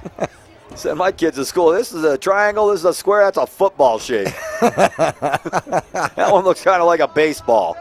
That's not a circle. Right. There you go. It has ridges. Yeah. First down and 10, Mingus from the 35-yard line, looking for the lead back. Quarterback Karen taking a snap, throwing left, has a man. It's Simmons. Simmons trying to break a tackle, and he'll stay up long enough to get hit by the second guy. But a good gain. Out to about the 42 or 3-yard line, 7, almost 8 yards on first down. That brings up second down and short, and a good play to open up your playbook here for the Marauders, second and short. Second reception out there by Simmons here tonight. You just talked about his brother a moment ago, walk-on at NAU, former quarterback here for a couple years for the Marauders, Luke Simmons. Saw little brother Kyle running around on the field there earlier, JB. May as well get all three of them in. Second down and 2.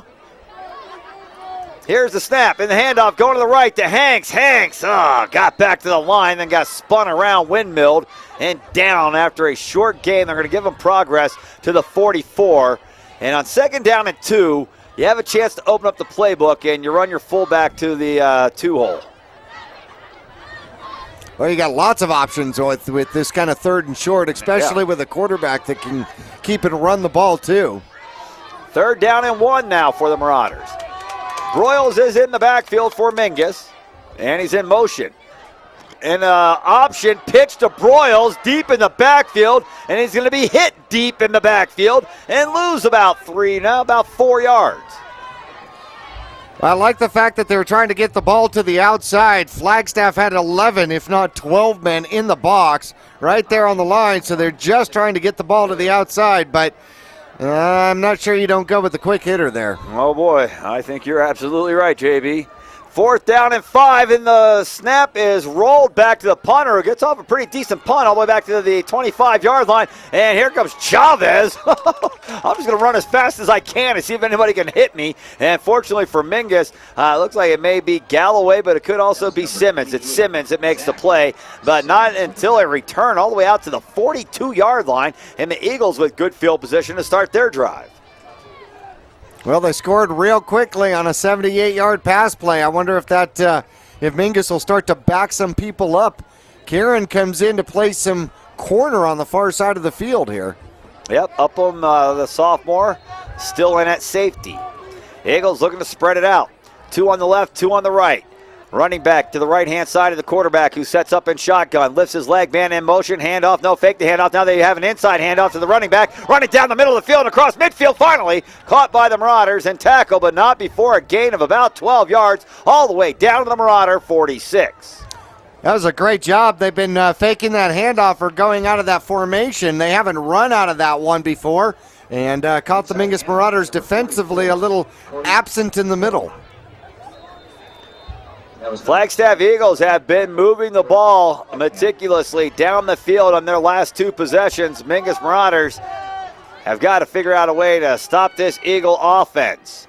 First down and 10 from the Mingus 46. Awaiting the snap, there it is. And the handoff coming to Chavez, who breaks a tackle in the backfield. And now the full head of steam to the 30, to 25, and tackled at the Marauder 22.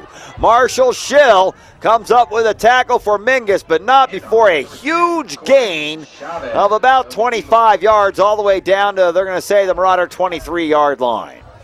Yeah, officially 23 yards on the carry. That'll be his biggest run of the game. First down. In fact, that is only the second run he's had that there wasn't a penalty on. Well, we want some more penalties. Back these guys up. A hold right here would be nice. First down and 10, or a turnover would be even better. From the Marauder 23, man in motion from right to left. They fake the handoff, inside handoff again, same play, and it's working great again. A fumble, and the Marauders have it, Oh, way to call it. And Mingus comes up with a big play from Herb Tiffany. The nasty Chihuahua jumps on the loose pigskin, and the Marauders get their first takeaway of the game. That's what we're looking for. The big turnover, and Mingus gets it. Want to see who actually knocked the ball out right there. The ball comes out. Hanks gets a hand on it, and he'll get the caused fumble, although he was not the first one tackling the runner out there. And the Marauders have the ball. First down and 10 from their own 11, maybe 12-yard line. They're happy to have it back and not having given up any more points. Here's the snap. Mingus needs to get their offense rolling. They give it to Broyles. Broyles lowers the head and hammers the defense. Man, if you're going to try to tackle me, you're going to wake up bruises. Wake up bruises, huh? Yeah, it's going to wake up with bruises. You're going to wake up all the bruises that were there. I'm just going to re-give them to you. Then here's our fans at home. Watch Broyles. Lower shoulder. Wham! Take that. Look at that kid goes flying back. His shoulder will feel that tomorrow. Number 20 took 3 steps back. Got out of his way. Gain of about 7, and 2nd down and 3 now. The Marauders looking to hand off to the right side and couldn't quite get outside that time, so trying to cut it back in was Broyles. He'll cross the 20. Not much more after that, and that's going to bring up 3rd down for Mingus. It's 3rd and a long yard. They're going to say progress to the 21. They need to get to about the 22 and a half. Well, there's no doubt about it. Broyles is a bruiser. And watched him run, and then, of course, he had the knee injury last season that took over most of his playing time as a junior. Oh, now he got a whistle. Oh, I don't see a flag. They call timeout. Let's see what they got here. I'm going to talk to the line judge. Over. I think they're checking to make sure that the order is in at Vinny's. Did we get the pepperoni? Oh, you said sausage. You said sausage. Yeah, well, either way's good. Sausage this time. Sausage, pepperoni, it's all good. Hawaiian's not bad. Yeah, look, now you got Tanner Karen over there in the middle of it talking things over with the officials. Yeah, you know what? I think they were offsides. What we need to do is give us an extra 5 yards and a 1st down. They did throw there was a flag. I didn't see the flag on the field, but apparently there was one, and they pick it up and wave it off. Must have landed on the yellow lines. Yeah. 3rd down and a long 1. The Marauders spread them out on 3rd and 1. One back in the backfield. Karen set under center. Here's the snap. Karen's going to keep it himself, plowing forward, and he's going to have progress enough to get the 1st down out to about the 23-yard line. He needed 1.5, got 2. That's all he was worried about, is getting that little extra push there. And we got a Marauder a little slow getting up. Looks like he's going to make it back up onto his feet and head back into the huddle. That may be Tyler Barn, the Marauder center, and it looks as if it is. Well, can't afford to lose any other offensive linemen. We're running a little thin. Can't afford to lose anybody. 1st down and 10. Mingus on the drive now at their own 23-yard line. Looking to regain the lead on this drive. Karen to throw. Jump pass is going to be high and over the head of Zach Simmons, and a flag comes in like right now. That's how late after the play that flag came in, and that's going to be pass interference. I think Simmons had position. Simmons is way bigger than the kids that were trying to cover him, and I think they may have been a little concerned with that. About ready to be boxed out. Dennis Rodman coming after you. Well, Simmons also, I think, did a pretty decent job of helping to call it. Oh, yeah, that kid, that's definitely pass interference. So they'll bring the ball back to the line of scrimmage, then they'll mark off the yardage, and it'll be a 1st down for Mingus. It was 1st and 10, and it'll be 1st and 10 again, just with better field position.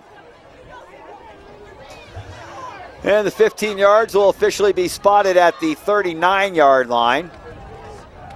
And the Marauders are in a hurry back up to the line of scrimmage, and the official said, hey, wait a minute, I didn't make the call yet. There it is, pass interference defense. 1st down and 10, Mingus, start the clock. Go. Yeah, just like that. Mingus is at the line of scrimmage, ready to go. Here's a snap. Oh, a little fumble on the snap. Not a fumble, but a bobble, rather. And Karen able to secure it and dive forward, and they're going to give him a yard to the 40-yard line. So they picked up 1 on what could have been a disastrous play. That really wasn't a dive. That was a defensive lineman throwing him forward. Well, we want to make it sound good. Although most of his family is here in the stands here tonight. Saw his mom, Andre, working the Marauder Club, the Red Dot Club 50-50 raffle earlier. Cool. 2nd down and 9. Karen set under center, takes a snap, drops back, 7-step, pump fake, going up top down the right side. He's got a man, and it's over his head. Oh, boy, that was a big play for the Marauders. They had a chance as Jesse Rios opened up free on that right-hand side, and the pass over his head, that could have been the one the Marauders were looking for. Well, Mingus is always looking for that one, especially when they get that kind of time. Karen had all day to throw that one. The Mingus Marauder offensive line did a great job giving him some passing time in the pocket.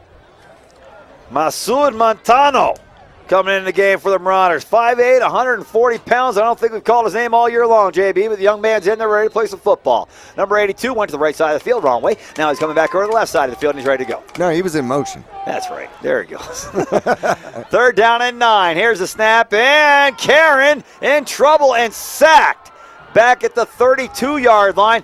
He took the snap, rolled back, tried to turn around, and had no chance. Was hit and wrapped up for a big loss. And they'll say progress to 33, so saved him a yard. But it's 3rd down and about 16 here for Mingus. 4th down and about 16.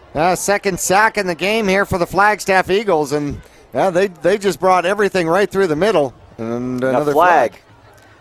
May have been faking a snap or something on Mingus. Let's see.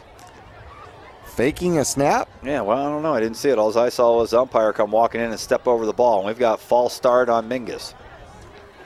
Yeah, I think that's what he said. He faked the snap. He touched the ball and moved it. No, that'll cost you 5 yards. Makes it 4th down and a 21. Upham in to punt the ball away. The young sophomore. In the punt for Mingus. I don't know what happened. Oh, and another ground ball to him. He gets it up. Now we have flags and whistles. And good punt, though. Yeah, fans in the stands yelling, "Come on, ref." It's a regular Friday night brawl. It is homecoming. And the Flagstaff Eagles in town. What do we got? False start again on Mingus. Huh. Wow.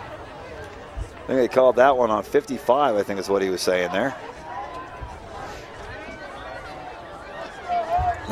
And now, 4th and 26. Now the Marauders had it. 1st down and 10 from the 39. Upham gets off another good punt, but clearly one that can be returned.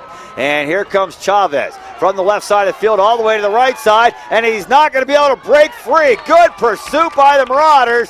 Mingus will match your speed. Jesse Rios caught up with Corey Chavez that time before he could get to the corner and brought him down for a short gain and good coverage by the Marauders. Well, they're going to break off that tackle, the block right there. Yep, did a fantastic job with that.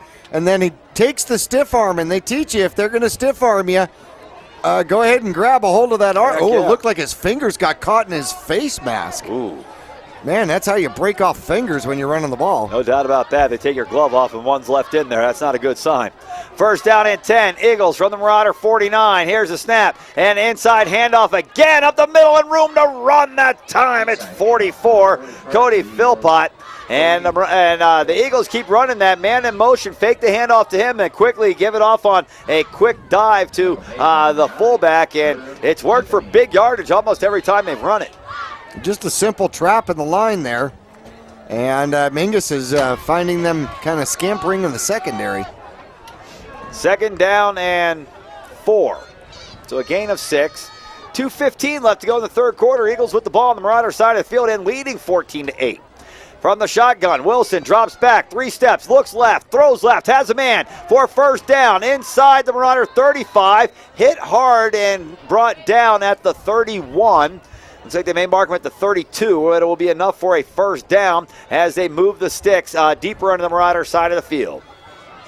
Well, Simply found himself kind of out there all by himself, got to the marker, and Mingus able to converge on him. Good tackle, good hard tackle out there. One hit him low, one hit him high.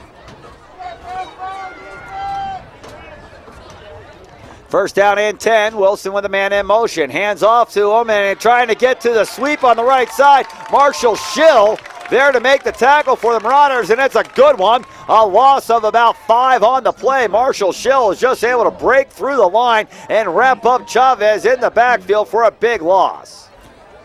It's hard to run without the ankles. That's where he got him. 2nd down and 15 now for the Eagles as they huddle up out on the M in the middle of the field, and now they'll break free and come out to the line of scrimmage. 2nd down and 15 play. 2 backs in the backfield, one on either side of the quarterback who works out of the shotgun position. awaiting the snap. There it is. 3-step drop, looking deep, pump fake, going deep down the right side. Nothing doing there, nothing but Marauders. One receiver, Dylan Gifford, but he's unable to get near the ball as Mingus seals him off with good pressure that time from Rios and Uppel. Rios had the position. In fact, he was deeper than the receiver, which was on that particular pattern the place to be, and had help coming over to the top, so well covered. 3rd down and 15 now. Eagles not in any hurry with 68 seconds left to go in the 3rd quarter, and they lead by 6, 14-8. 3rd down and 15, play from the Marauder 36-yard line. Here's the snap. Wilson fakes the handoff. Pump fake right. Looking to go deep left. He's got a man open on the play, but it's a little short on the pass and unable to come up with a catch as Cleary, pressure by the Marauder defender, but it looked like they had Cleary open once again. JB just was unable to come up with the catch on the short throw.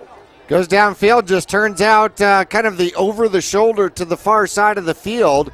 The coverage was pretty decent, but this quarterback, Wilson, he doesn't need a lot of space to get that ball in there. Well, now the Eagles will look to go for it here. The ball is spotted at the Marauder 36. They're not going to try to cough and corner it. Isn't this where you called for a turnover last time? Yeah, well, call for another one. Mingus looking for another big turnover here. Quarterback Wilson setting the shotgun, takes a snap, fakes a handoff, looking to throw down the middle. He's got a man. The Marauders will make a tackle, but not before a 1st down all the way to the Mingus 15. Well, they picked up 36 yards. I'm sorry, not 36. They picked up 21 yards, rather, on the play all the way down to the Marauder 15-yard line. Well, 4th down and 15. On the reception is Gifford again. And he's got 95 yards, receiving yards in the game. 1st down and 10, working in the Marauder red zone. Now are the Eagles. Quarterback Wilson with a man in motion. He'll fake the handoff inside. Handoff again to Philpott. Philpott still chugging along and works himself all the way down to near the 10-yard line. A gain of about 5 on 1st down. And the Eagles are getting close once again to that Marauder end zone. Mingus definitely doesn't want to go down by 2 scores. No. Could use a turnover here to change the tide of momentum. Mingus, again like last week, a touchdown on their opening drive and not anywhere near the end zone since. 2nd down and 6 officially. Man in motion, fake the handoff, inside handoff to the fullback, and the Marauders able to sniff it out that time and nowhere to run. That time for 24, Mike Salazar, and that'll take us to the end of the 3rd quarter. As we head into the 4:48, it's the Flagstaff Eagles 14, the Mingus Marauders 8. We'll be back with 4th quarter action coming up after this.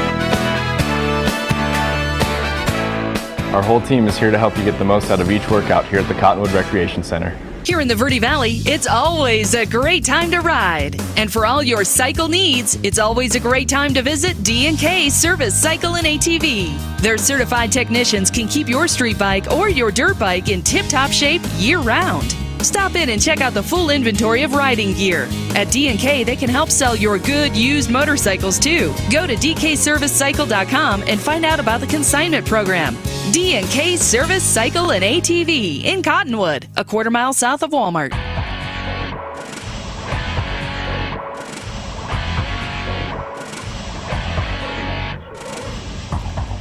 Back at Mingus, 3rd down play for the Eagles. Rolling right, quarterback Wilson to throw. He's got a wide open guy who does not make the catch and then gets drilled for his effort at about the 3-yard line. Now a flag comes in. Just now, a flag came flying in. He's having trouble getting into his pocket.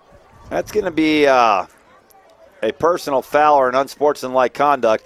Aiden Cleary was the intended receiver that time. And looks like Flagstaff's keeping their offense out on the field, and that might not be good news for Mingus. Yeah, it was a heck of a shot, and sometimes you wonder whether or not that becomes a verbal penalty.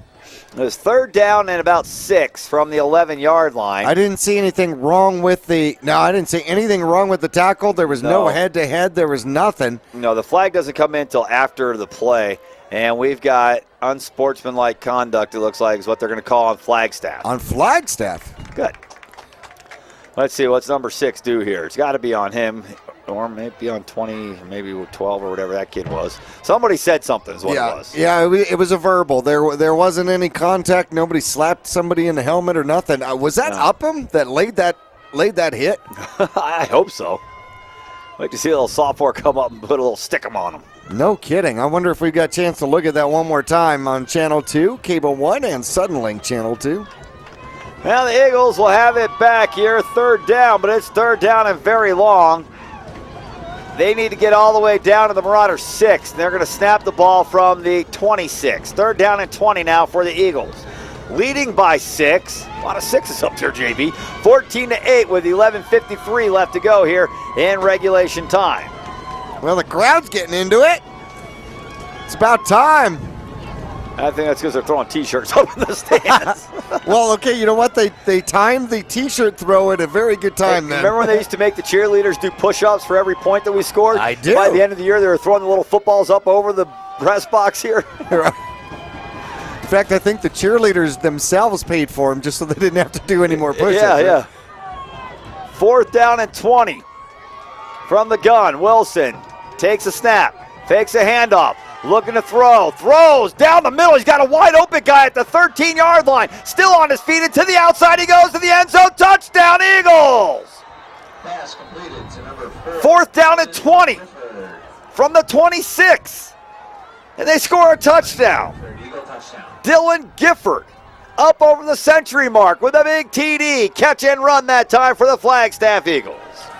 Well, I did a great job just catching him over the middle. Found a soft spot in the defense. That was a bullet. Mingus playing a zone. He got one block, and then the little cut move froze a man and then beat everybody else to the corner of the end zone. Marauders down 12, pending the extra point. Still plenty of time, 11:40, but the Marauder offense hasn't been able to move the ball much. Here's the snap. Extra point is up, and it is good. 21-8, the Flagstaff Eagles lead the Mingus Marauders with 11:40 left to go in the 4th quarter of play. Here for the Marauders homecoming 2013. We'll be back with Marauder kick return coming up after this.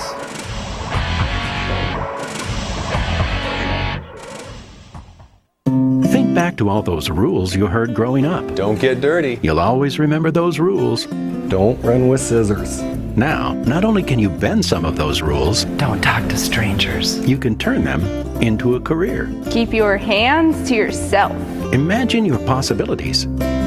So when you want to expand your job skills or explore a new career path, don't be afraid to take some chances. Push your boundaries. Trust in your abilities. Yavapai College. Life explored.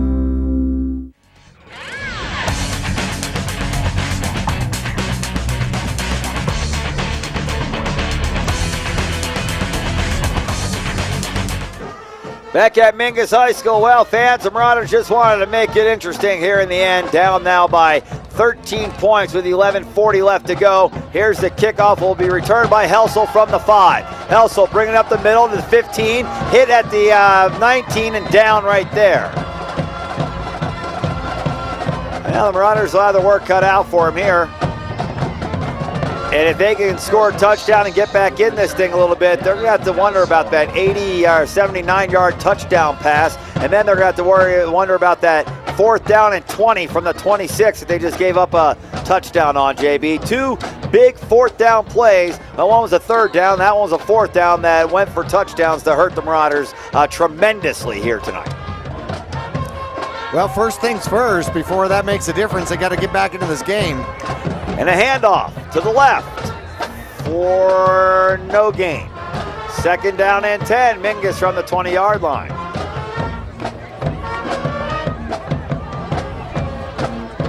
Looks like Hanks was coming up from the bottom of the pile, yes? Yep. Hanks got the carry.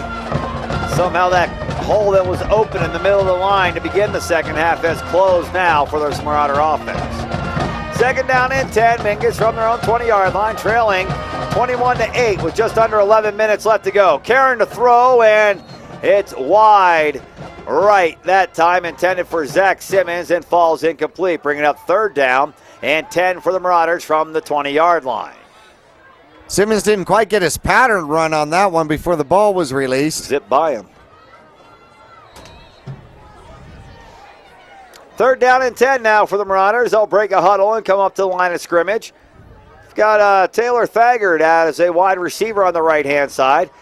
Karen looking to bring his receiver on the left back just a hair.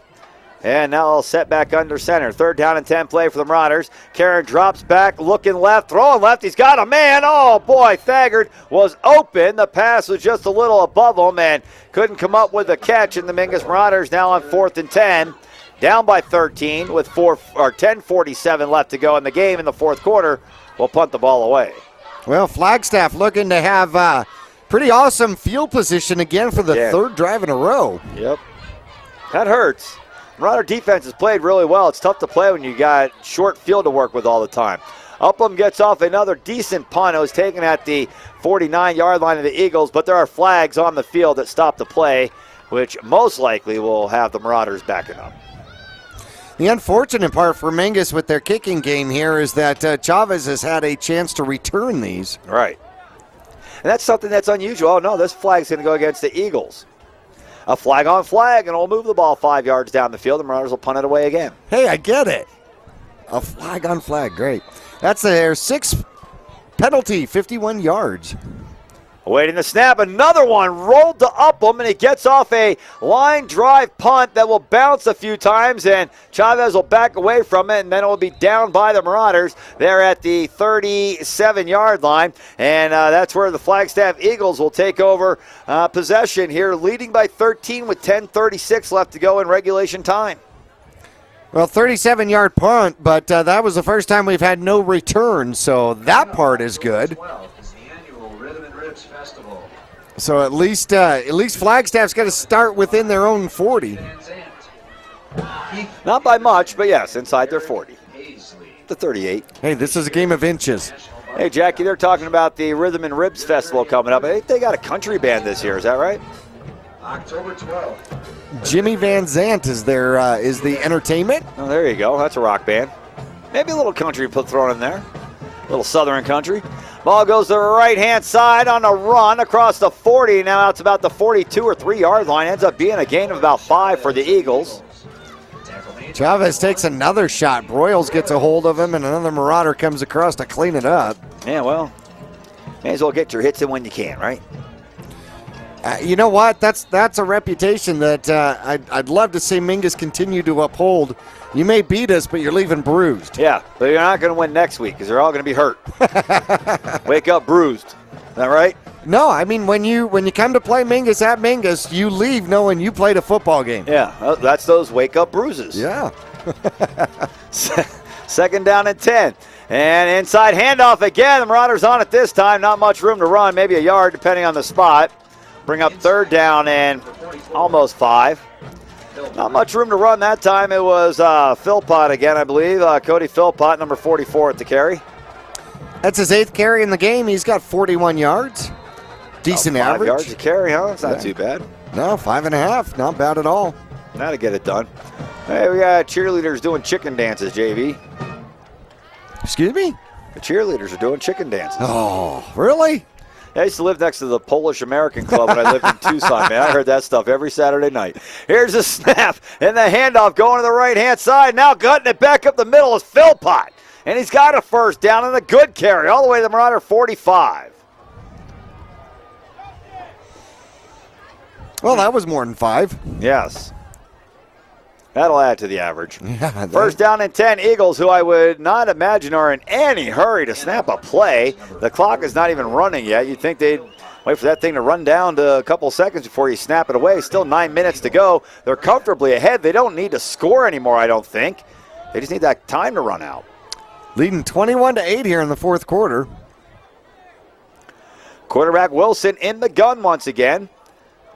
Man in motion from his right to his left. They'll hand off to that man, and he's running on the left-hand side now. Got stood up by Tiffany and chopped down by, it looks like, who's that came in? It was Marshall Schill that came in to make the play. Not much room to run on that one. Actually ended up with about 8 yards. Scott of the Eagles.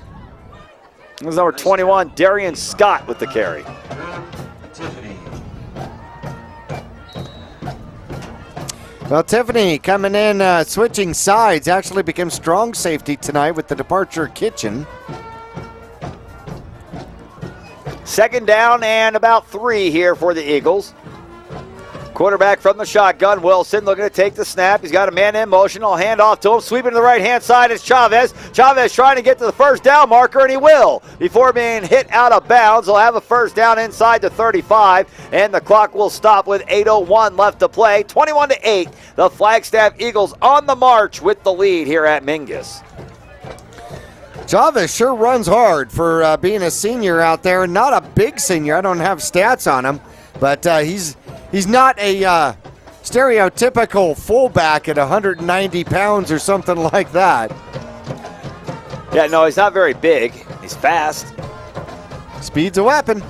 First down and 10 now. Eagles from the Marauder, 34. Awaiting the snap. There it is. And quarterback looking to throw down the right side. It's incomplete.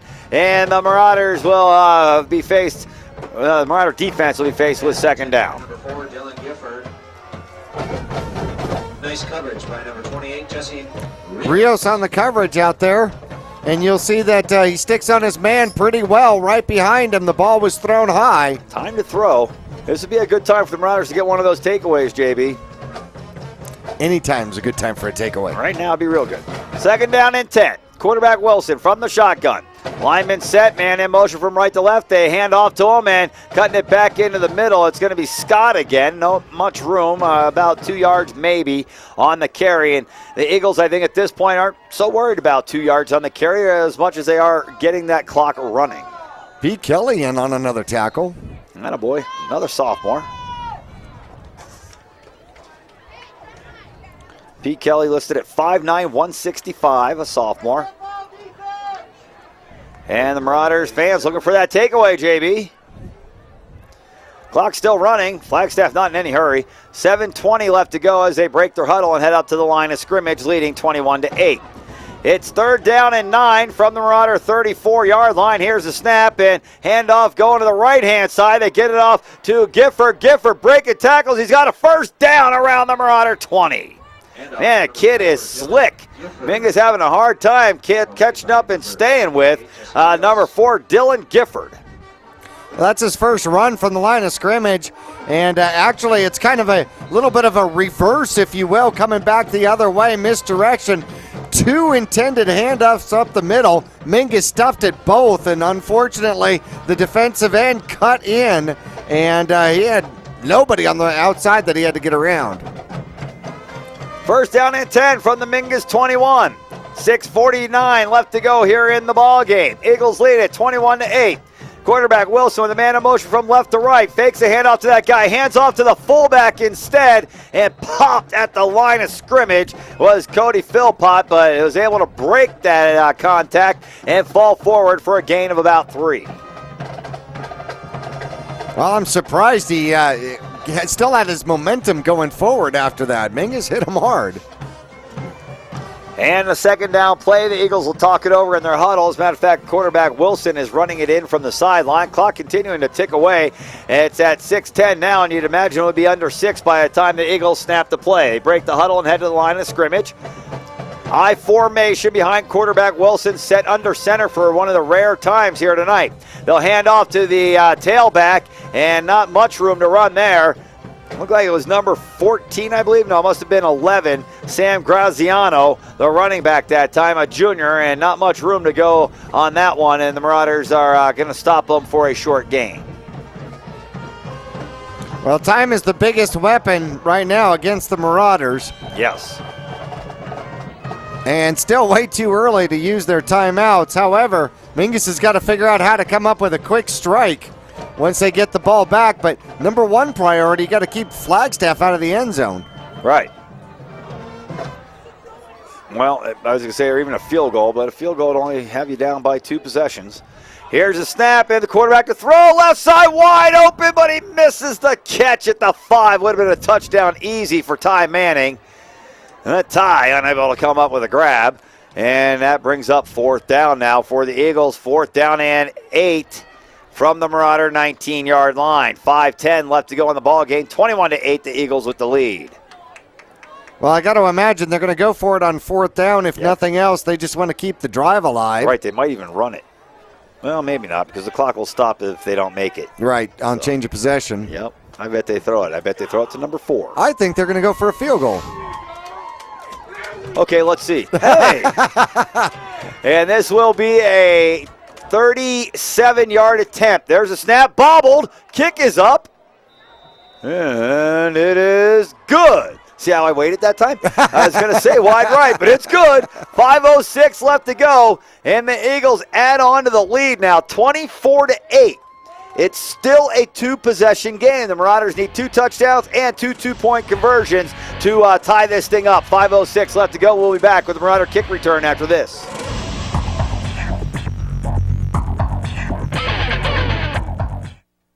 Service, convenience, price. Taylor Waste is locally owned and voted #1 in residential garbage collection for the past 8 years in a row.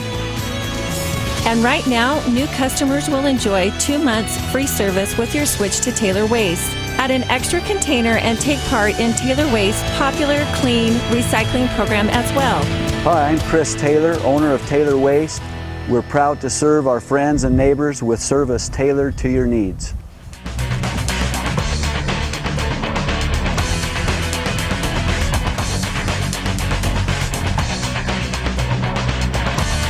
Back at Mingus High School, the Marauders trailing now by 16 as we await the kickoff, and it will be a returnable kick. The Marauders return men are like, you get it, I'll get it. Who gets it? It's Jesse Rios to the 20. Rios tackled at the 22.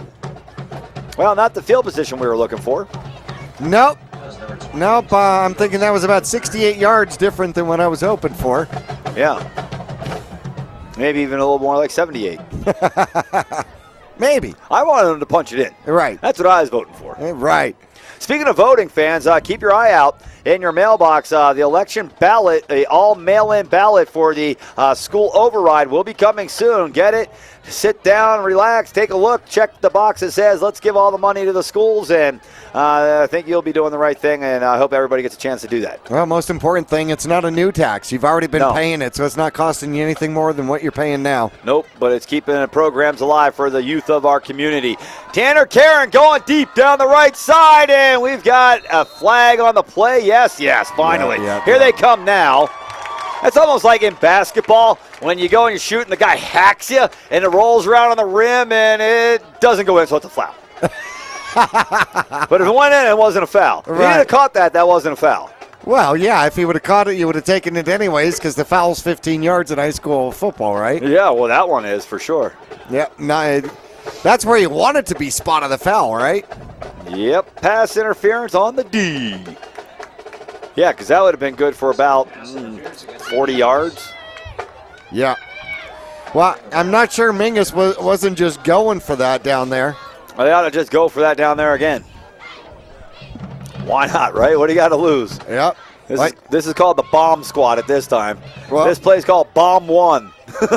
Yep, 15 yards and you took 7 seconds off the clock. Yeah, that's good. We'll take that. Here's the snap. Karen rolling. Karen under pressure. Gets free. Throws. Has a man. And it's behind him and incomplete at midfield. Like Karen seems to have something working with his tight end, Zach Simmons.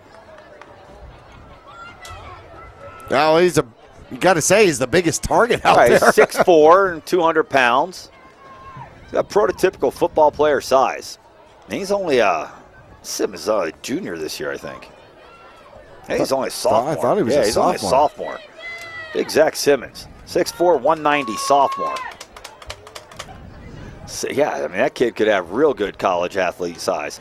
And Karen looking to throw again. He throws a screen pass that was eaten up by the Eagles at the line of scrimmage. Somebody stayed home and made a play that time. Dakota Hanks caught the screen and didn't even get a chance to turn around and run before he was immediately tackled. And now it is 3rd down and 10 for the Marauders.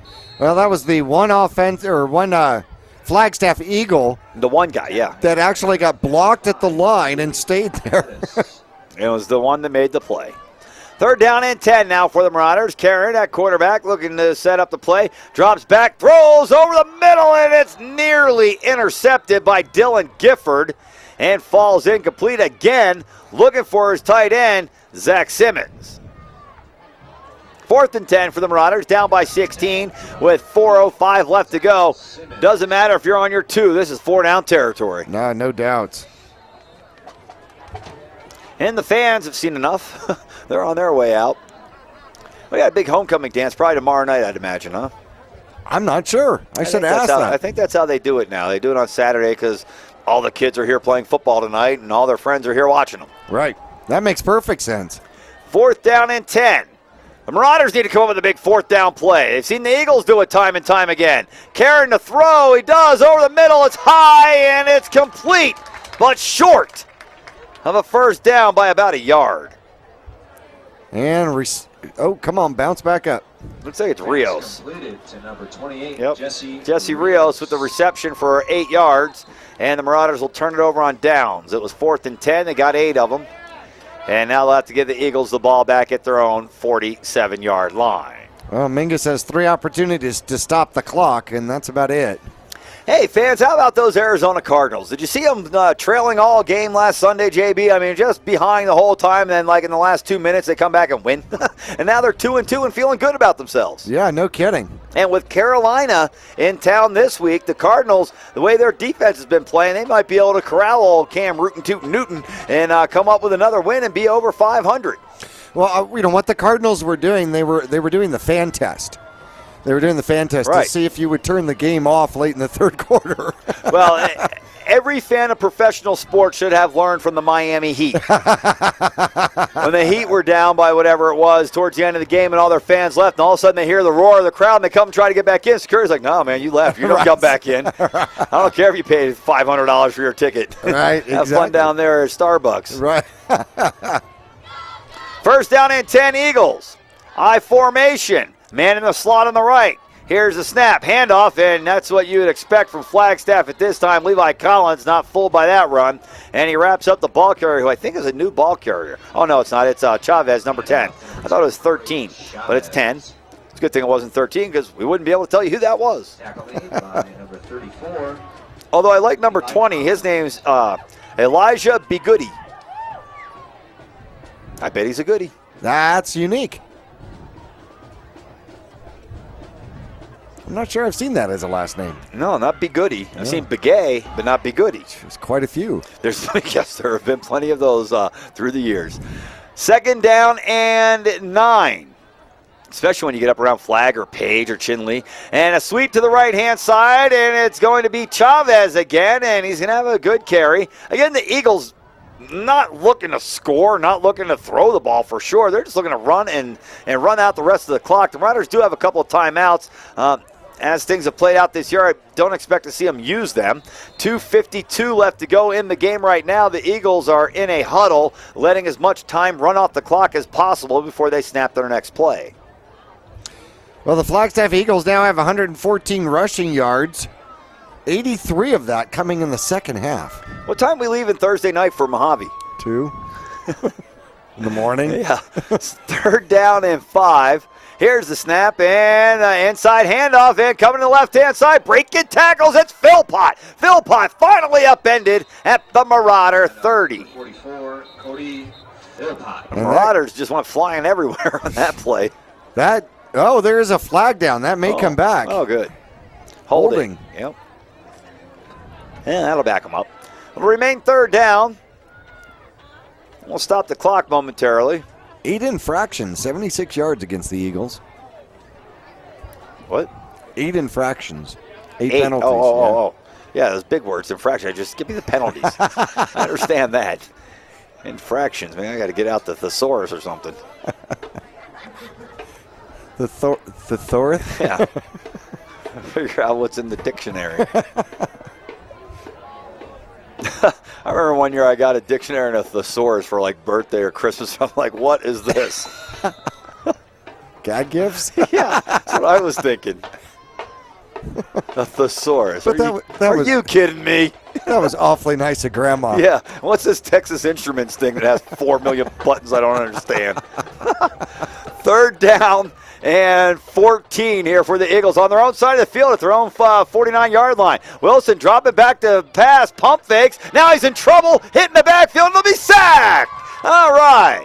There's Anthony Broyles that gets the sack. It looks like the initial contact may have been made by Marshall Schill. Ran him right back into Broyles, and a big play by the Marauder D will bring up 4th down and a lot. However, the clock is stopped. And I'm not sure why. Did Mingus call a timeout? Yeah, Mingus called timeout. Okay, 4th down and about 24, as they say on the scoreboard. 1:48 left to go, and the Marauders defense calls timeout. We'll be back after the punt from the Eagles.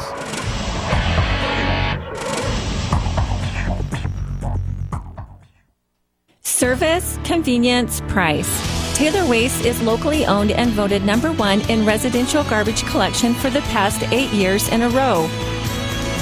And right now, new customers will enjoy 2 months free service with your switch to Taylor Waste. Add an extra container and take part in Taylor Waste's popular clean recycling program as well. Hi, I'm Chris Taylor, owner of Taylor Waste. We're proud to serve our friends and neighbors with service tailored to your needs.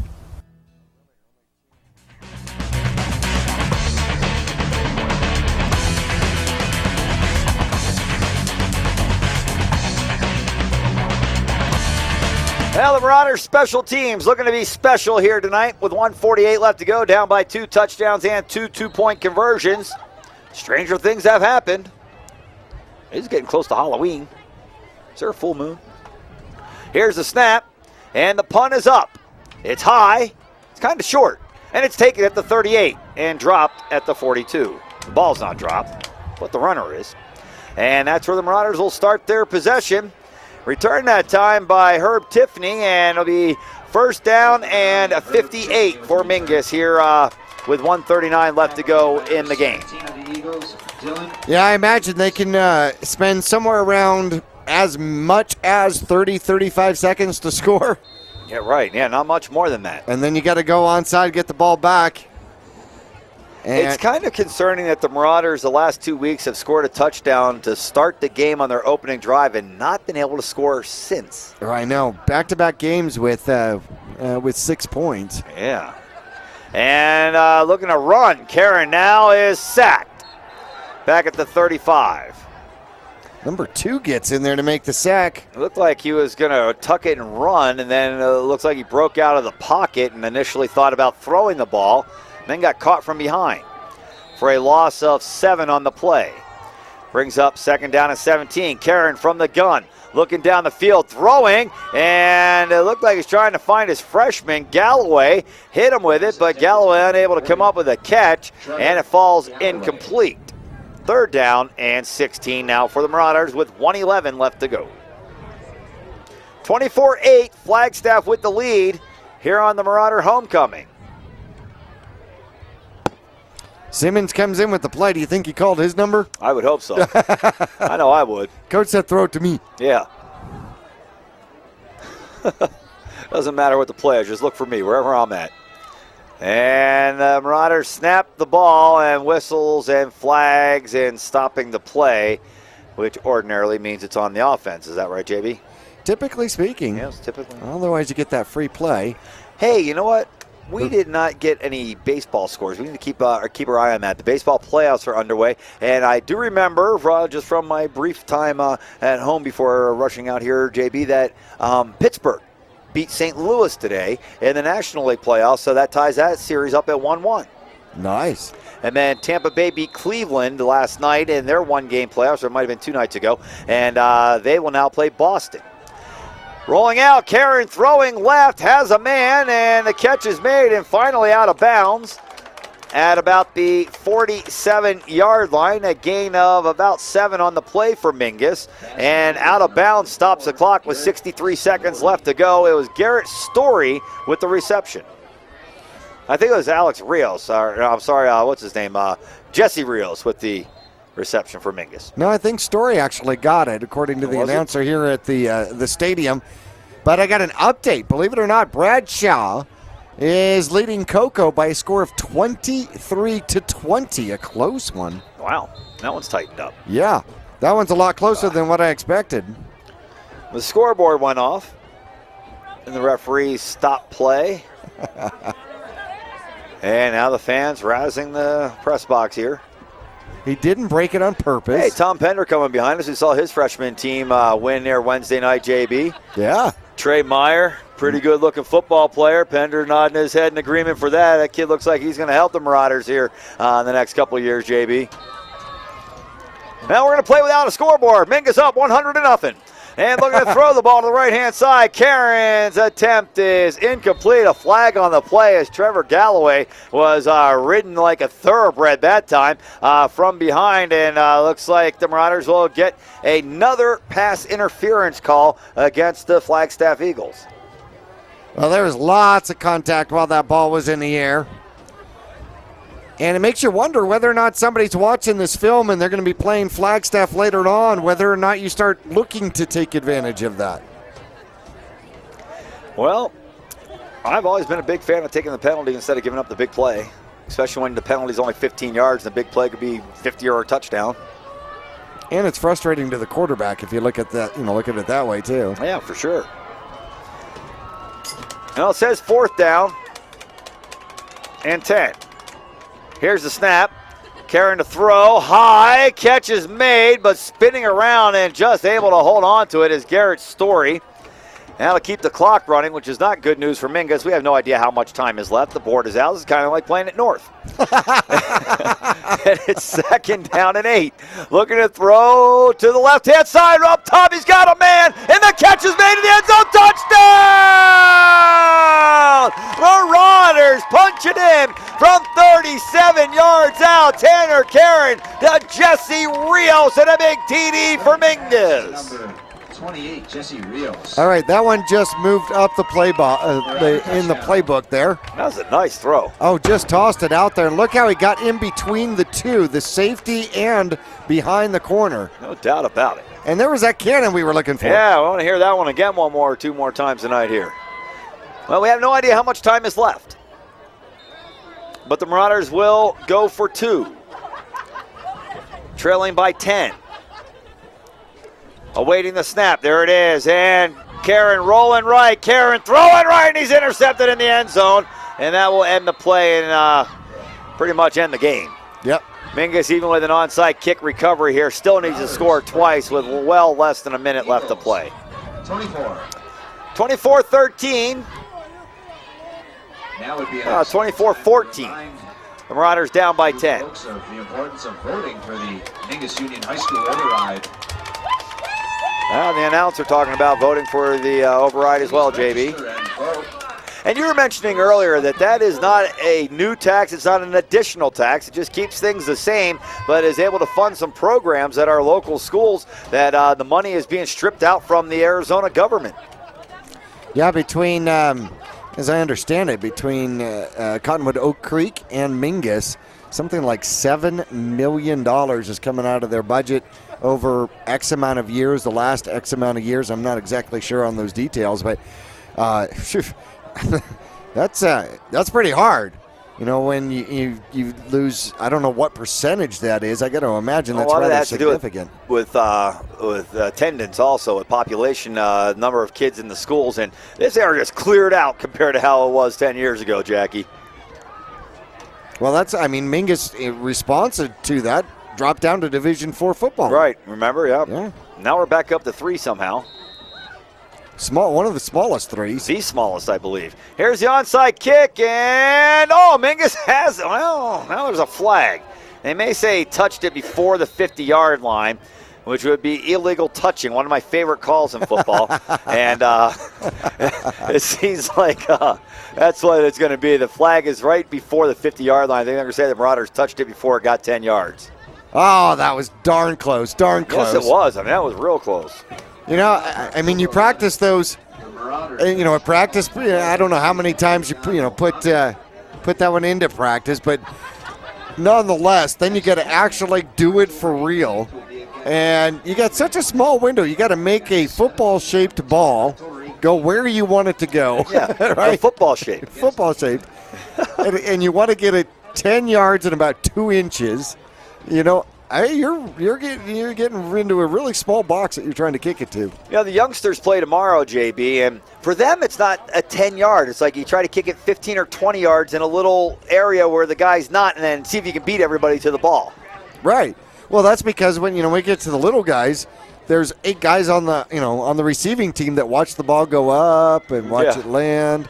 They're like, dude, did you see the green on that guy's shoes? Now the Eagles get it on the penalty on Mingus. They take a snap and take a knee. We have no idea how much time is on the clock, but we think it's almost over, and it is. The Eagles win on the Marauders' homecoming by a final score 24-14. The Mingus Marauders now fall to 1-5 on the season, and the Eagles go to 4-2. 4-2. Okay, well, that's not good.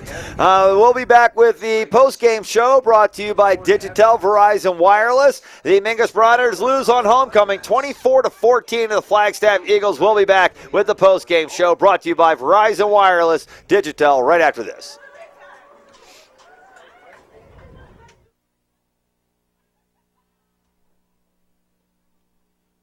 Digitel, a Verizon premium wireless retailer. Come in today for the latest from America's largest and most reliable wireless network, including nationwide unlimited talk from Motorola, LG, Samsung, Apple, and HTC. Find Digitel, your Verizon premium wireless retailer, in the Flagstaff Mall, in Cottonwood at 960 South Main Street, in Payson at 401 North Beeline Highway, and in Prescott with locations in the Prescott Gateway Mall, Willow Crossroads, and the shops at Prescott Gateway.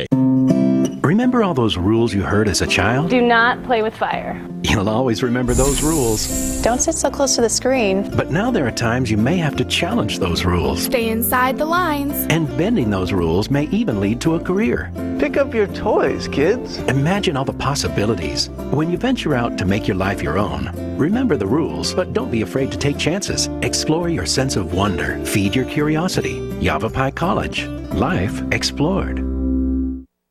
The Suzy Q Market is the most convenient stop for road trips, with 1,500 beverage selections and plenty of snacks.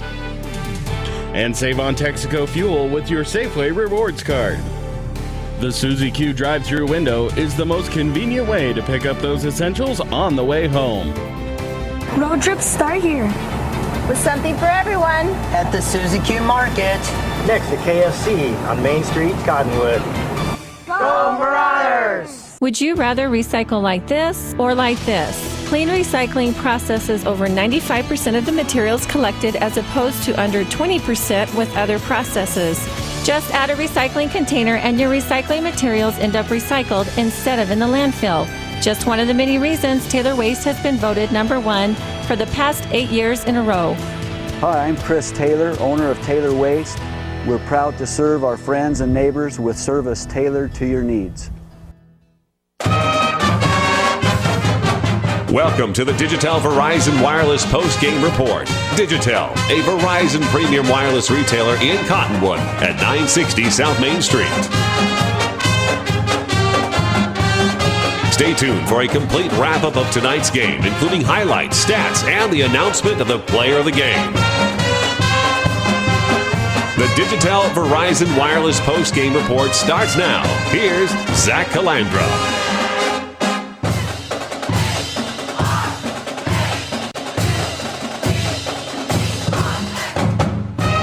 Back at Mingus High School, final score here tonight, the Flagstaff Eagles 24, the Mingus Marauders 14. Mingus scored on their opening drive once again and then didn't score again until their very last drive. At least they got the touchdown this time on their last drive of the game, but they go down in defeat here tonight to the Flagstaff Eagles on homecoming, 24-14. 8-14. Ouch. Well, Mingus led the game and led the game at halftime. At halftime, believe it or not, it was 8-7. Yeah. And Mingus scored first as the first Karen follows an offensive line push in from 1 yard out in the first quarter. 9:04 left to go. Great push by the offensive line, and Karen able to get the ball in for the touchdown. And it was a good drive, first drive for the Mingus Marauders, like you said. The 2-point conversion, Karen found Thagard in the end zone for the 2 points. Mingus was up 8-0. And then Flagstaff would come back and score on their subsequent drive. They would come right back down the field. It ends with a 2-yard sweep by Chavez with 5:43 left to go still in the first quarter. Little fella, runs fast. Very fast, and knows how to take a hit. Yes, or watch this one. Or is definitely tough enough to take a hit. That was a misdirection play. The body went misdirected. Yeah, that is Upham that comes in with that hit. I think he's the guy that came up with the hit the next time he scored, too. Well, he hit hard, which is great. Yes. Unfortunately, it was about a half a yard into the end zone. Right. And the extra point was good, and Mingus led 8-7. However, surprisingly enough, we got no stats on Flagstaff field goals. According to the stats we have, they haven't attempted one all season long. Well, they attempted them here today. Yeah, 2. In the first quarter with 57 seconds left, they try a 36-yard field goal with Trace Anderson, and it was no good. And not sure. It looks like it may have been wide right on that one. Yeah, had to have been. Third quarter action, and all of a sudden, Mingus came out, started running the ball real well up the middle, right up the middle in the beginning of the third quarter, and unfortunately that tailored off very quickly. Flagstaff would get the ball back. Mingus puts up a defensive fight and get the third and long. And then, well, this happens. A 78-yard touchdown pass as Wilson finds Cleary on the right-hand side. And up it goes. Mingus gets a little bit of pressure on, a little bit too late. And the receiver just had a step on the defensive back.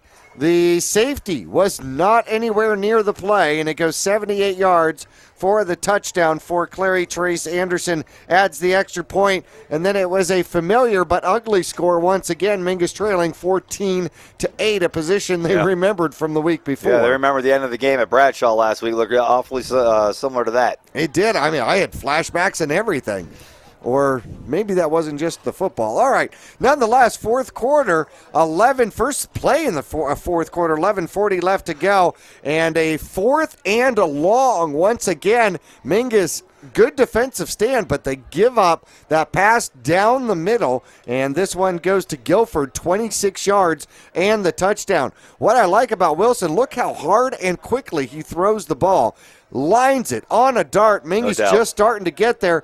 He needs one block to get in the end zone, and he gets it right there. The stutter step freezes the defense, and then he outraces everybody for the final 10 yards into the end zone. And that was a backbreaker against the Mingus Marauders. Trace Anderson was perfect with the extra point, and it was 21-8. Well, Mingus still thinking, hey, we're just 2 scores down. Right. And then with 5:06 left to go, they bring Trace Anderson out once again, this time to try the 37-yard field goal, and it's good. He definitely had the distance all game long, Zach. He wasn't having any problem with the distance. It was whether he was going right or left with it. This one goes right through. And a tremendous hold that time by number 4, Gifford, because that ball was rolled to him. He got it up and got the laces turned and made we can see that one again maybe even. He came up with a nice play on that, Jackie. That wasn't an easy field goal attempt that he made. No, well, execution, and Flagstaff definitely executed.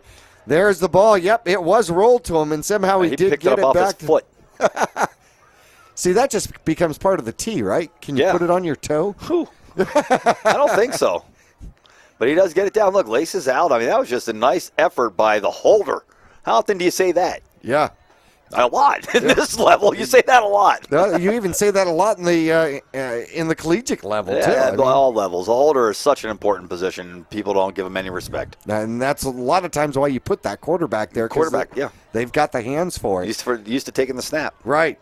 Well, that put the Flagstaff Eagles up 24-8. And Mingus, well, never say die. I like to see that. Mingus still fought to the final whistle, the final cannon out Always here. do. And Mingus would end up scoring last and would do so in an aerial attempt as Karen finds Rios in a last-ditch attempt. Left-hand side, he gets past the corner and too far out. Side for the safety, and Karen lays that one in just perfectly. Rios gets those hands out. Great concentration with the safety coming over, and takes it in the final 7 yards for the touchdown. So great job for Rios getting that touchdown right there, the 2-point conversion, which pretty much ended the game right there. Right. They tried it again to Thaggart, and, this time the Flagstaff Eagles picked up on it, intercepted it, so no good on the 2-point conversion. And here we end a 10-point loss for the Marauders, 24-14. The last we heard, Bradshaw was struggling with Coconino by a score of 23-20. All right, fans, let's take a quick break right here, and we will get in a word from our sponsors. We'd like to thank Digitel, Verizon Wireless, next to Suzy Q in Cottonwood.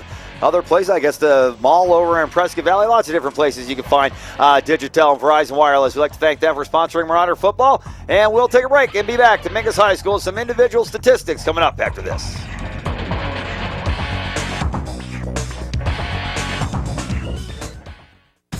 Reese's Tire and Automotive Tire Pros give you more miles for your money.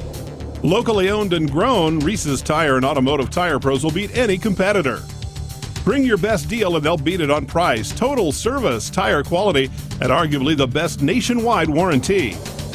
For 24 months or 24,000 miles and available at 30,000 locations coast to coast. Get more miles for your money every day from your hometown team, Reese's Tire and Automotive Tire Pros. Your local Taco Bell invites you to Live Moss. There are now 3 varieties of Doritos Locos Tacos at Taco Bell. Nacho cheese, Cool Ranch, and the new fiery Doritos Locos Taco. Convenient hours, drive-through, and open late every night. Visit your local Taco Bell, located on the corner of Highway 89A and Cove Parkway in Cottonwood.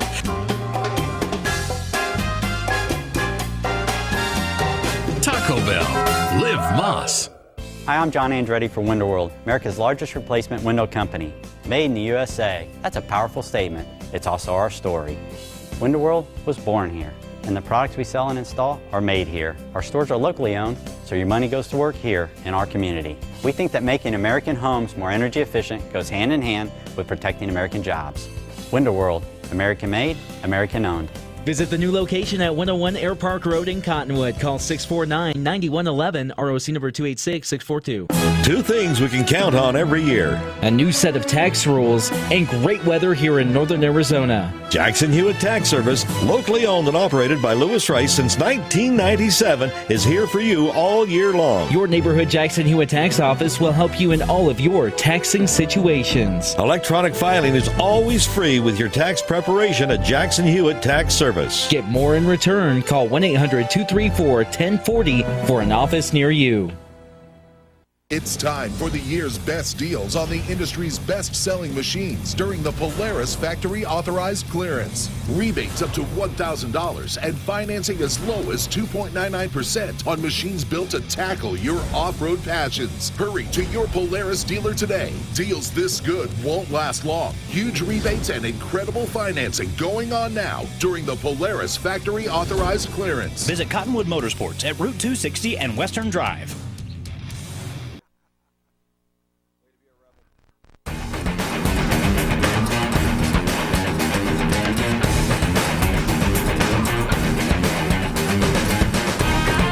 Back at Mingus High School, and bad news for the Marauders on homecoming. The Flagstaff Eagles came to town and got a win. 24-14 is our final score here today. Mingus Marauders, Tanner Karen in that quarterback today with Micah Navarez out with a concussion, and able to get the Marauders down the field and get in the end zone on the first drive of the game and the last drive of the game, just nothing in between. Well, he did it with his feet the first time and did it with his arm the second time as Rios gets the reception. We'll give him an even 100 yards on the game. He ends up 8 for 16, 1 touchdown, 1 interception.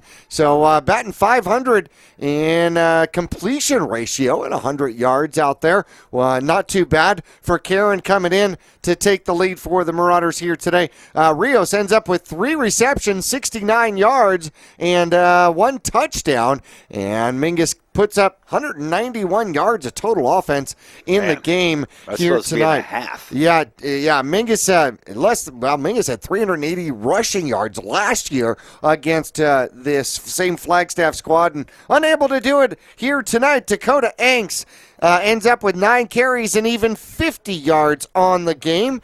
Heisel ends up with 5 carries, 36 yards. He didn't run the ball at all in the second half. Broyles, 4 carries, 8 yards for the young man out here tonight and receiving the ball. Well, Galloway had a reception. Rios had 3. Story had a couple of receptions for 15 yards. Simmons had 2 for 12. And Dakota Hanks had 1 for, 0. It was a screen that didn't go nowheres. 191 yards of offense for the Mingus Marauders. The visiting Flagstaff Eagles did it with the wings and did it in the air here tonight. Kyle Wilson ends up having a pretty decent game, a little better than his average. 13 for 30, 235 yards, 2 touchdowns, no interception. That gives him 15 passing touchdowns on the season. Gifford ends up with 8 receptions, 121 yards, averaging better than 15 yards per reception, 1 touchdown, and 349 yards of total offense for the Flagstaff Eagles here tonight. 235 in the air, rushing the ball, leading rusher. Well, we're going to have to go with Chavez with him, 8 carries and 35 yards. Oh, how about that? Philpott had more. How about 10 carries and 52 yards on the ground? But in the air, it was mainly 2 guys. It was Cleary and it was Gifford that hurt us out there. Cleary ends up the night with 5 receptions and 127 yards. And, of course, the big knife in the back, the 78-yard touchdown reception. Yeah, on 3rd and 15. Yeah. Ouch. All right, fans, let's take a quick break right here, and we will be back with our player of the game and some more statistics for you from tonight's ball game. 24-14, the Flagstaff Eagles with the victory over the Marauders. Mingus falls to 1-5. Eagles go to 4-2. We'll be back after this.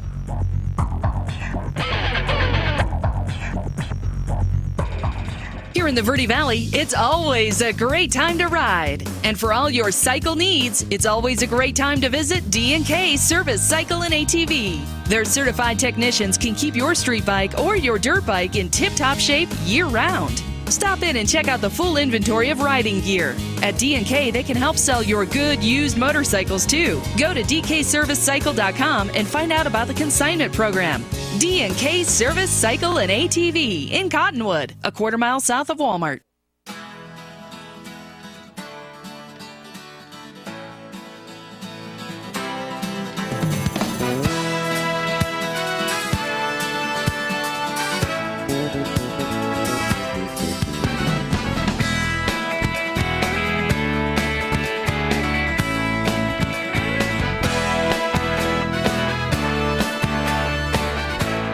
Our whole team is here to help you get the most out of each workout here at the Cottonwood Recreation Center.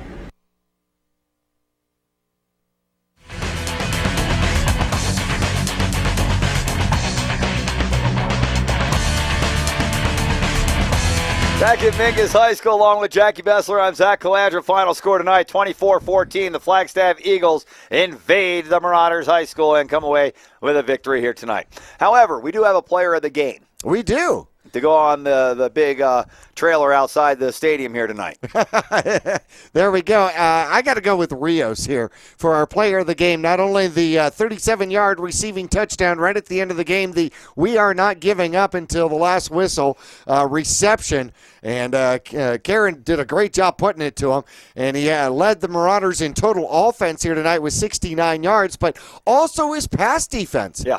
His pass defense all night long. All night long, he was out there on the play, on the coverage. A lot of times had to pick up Guilford, and a lot of times when it wasn't complete because he was on the coverage out there tonight. So good job for Alex Rios. Played a great game, played his heart out for his senior year and homecoming game against the Flagstaff Eagles. And unfortunately, it goes in the loss column for the Mingus Marauders, who fall 1-5, but also 0-2 in the section. Ouch. Well, fans, next week on the road at Mojave, so be sure to tune into that one in case you're not making a trip out to the river. We'll do it for you. You can tune in right here on AM 1600 and 96.3 FM live for the broadcast, and all week long you can see the replay of the broadcast on Verde Valley TV Cable 1, Channel 2, and Suddenlink, Channel 2. For Jackie Bessler, I'm Zach Calandra. Everybody have a great weekend. Be sure to get out and watch the youth football this weekend. Tomorrow, a lot of games being played here in Cottonwood, and also keep your eye out for your ballot coming in the mail for the school override. We'd like to thank our producer in the truck there behind us, Ryan Nichols, and also welcome back Nick Yatsenko to our broadcast, former Marauder out there. He used to play football here in Mingus, and, well, he's got an inside track on those Vinny's Pies that we're looking for next week, JB. Well, not only that, I asked him when he was walking back out on the field, and we were talking about being so short on linemen. What? You still got your uniform?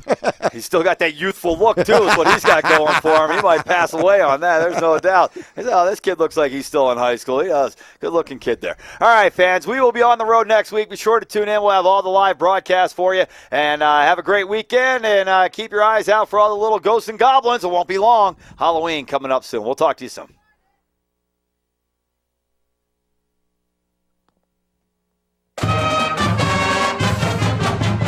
This has been the Digitel Verizon Wireless Post-Game Report.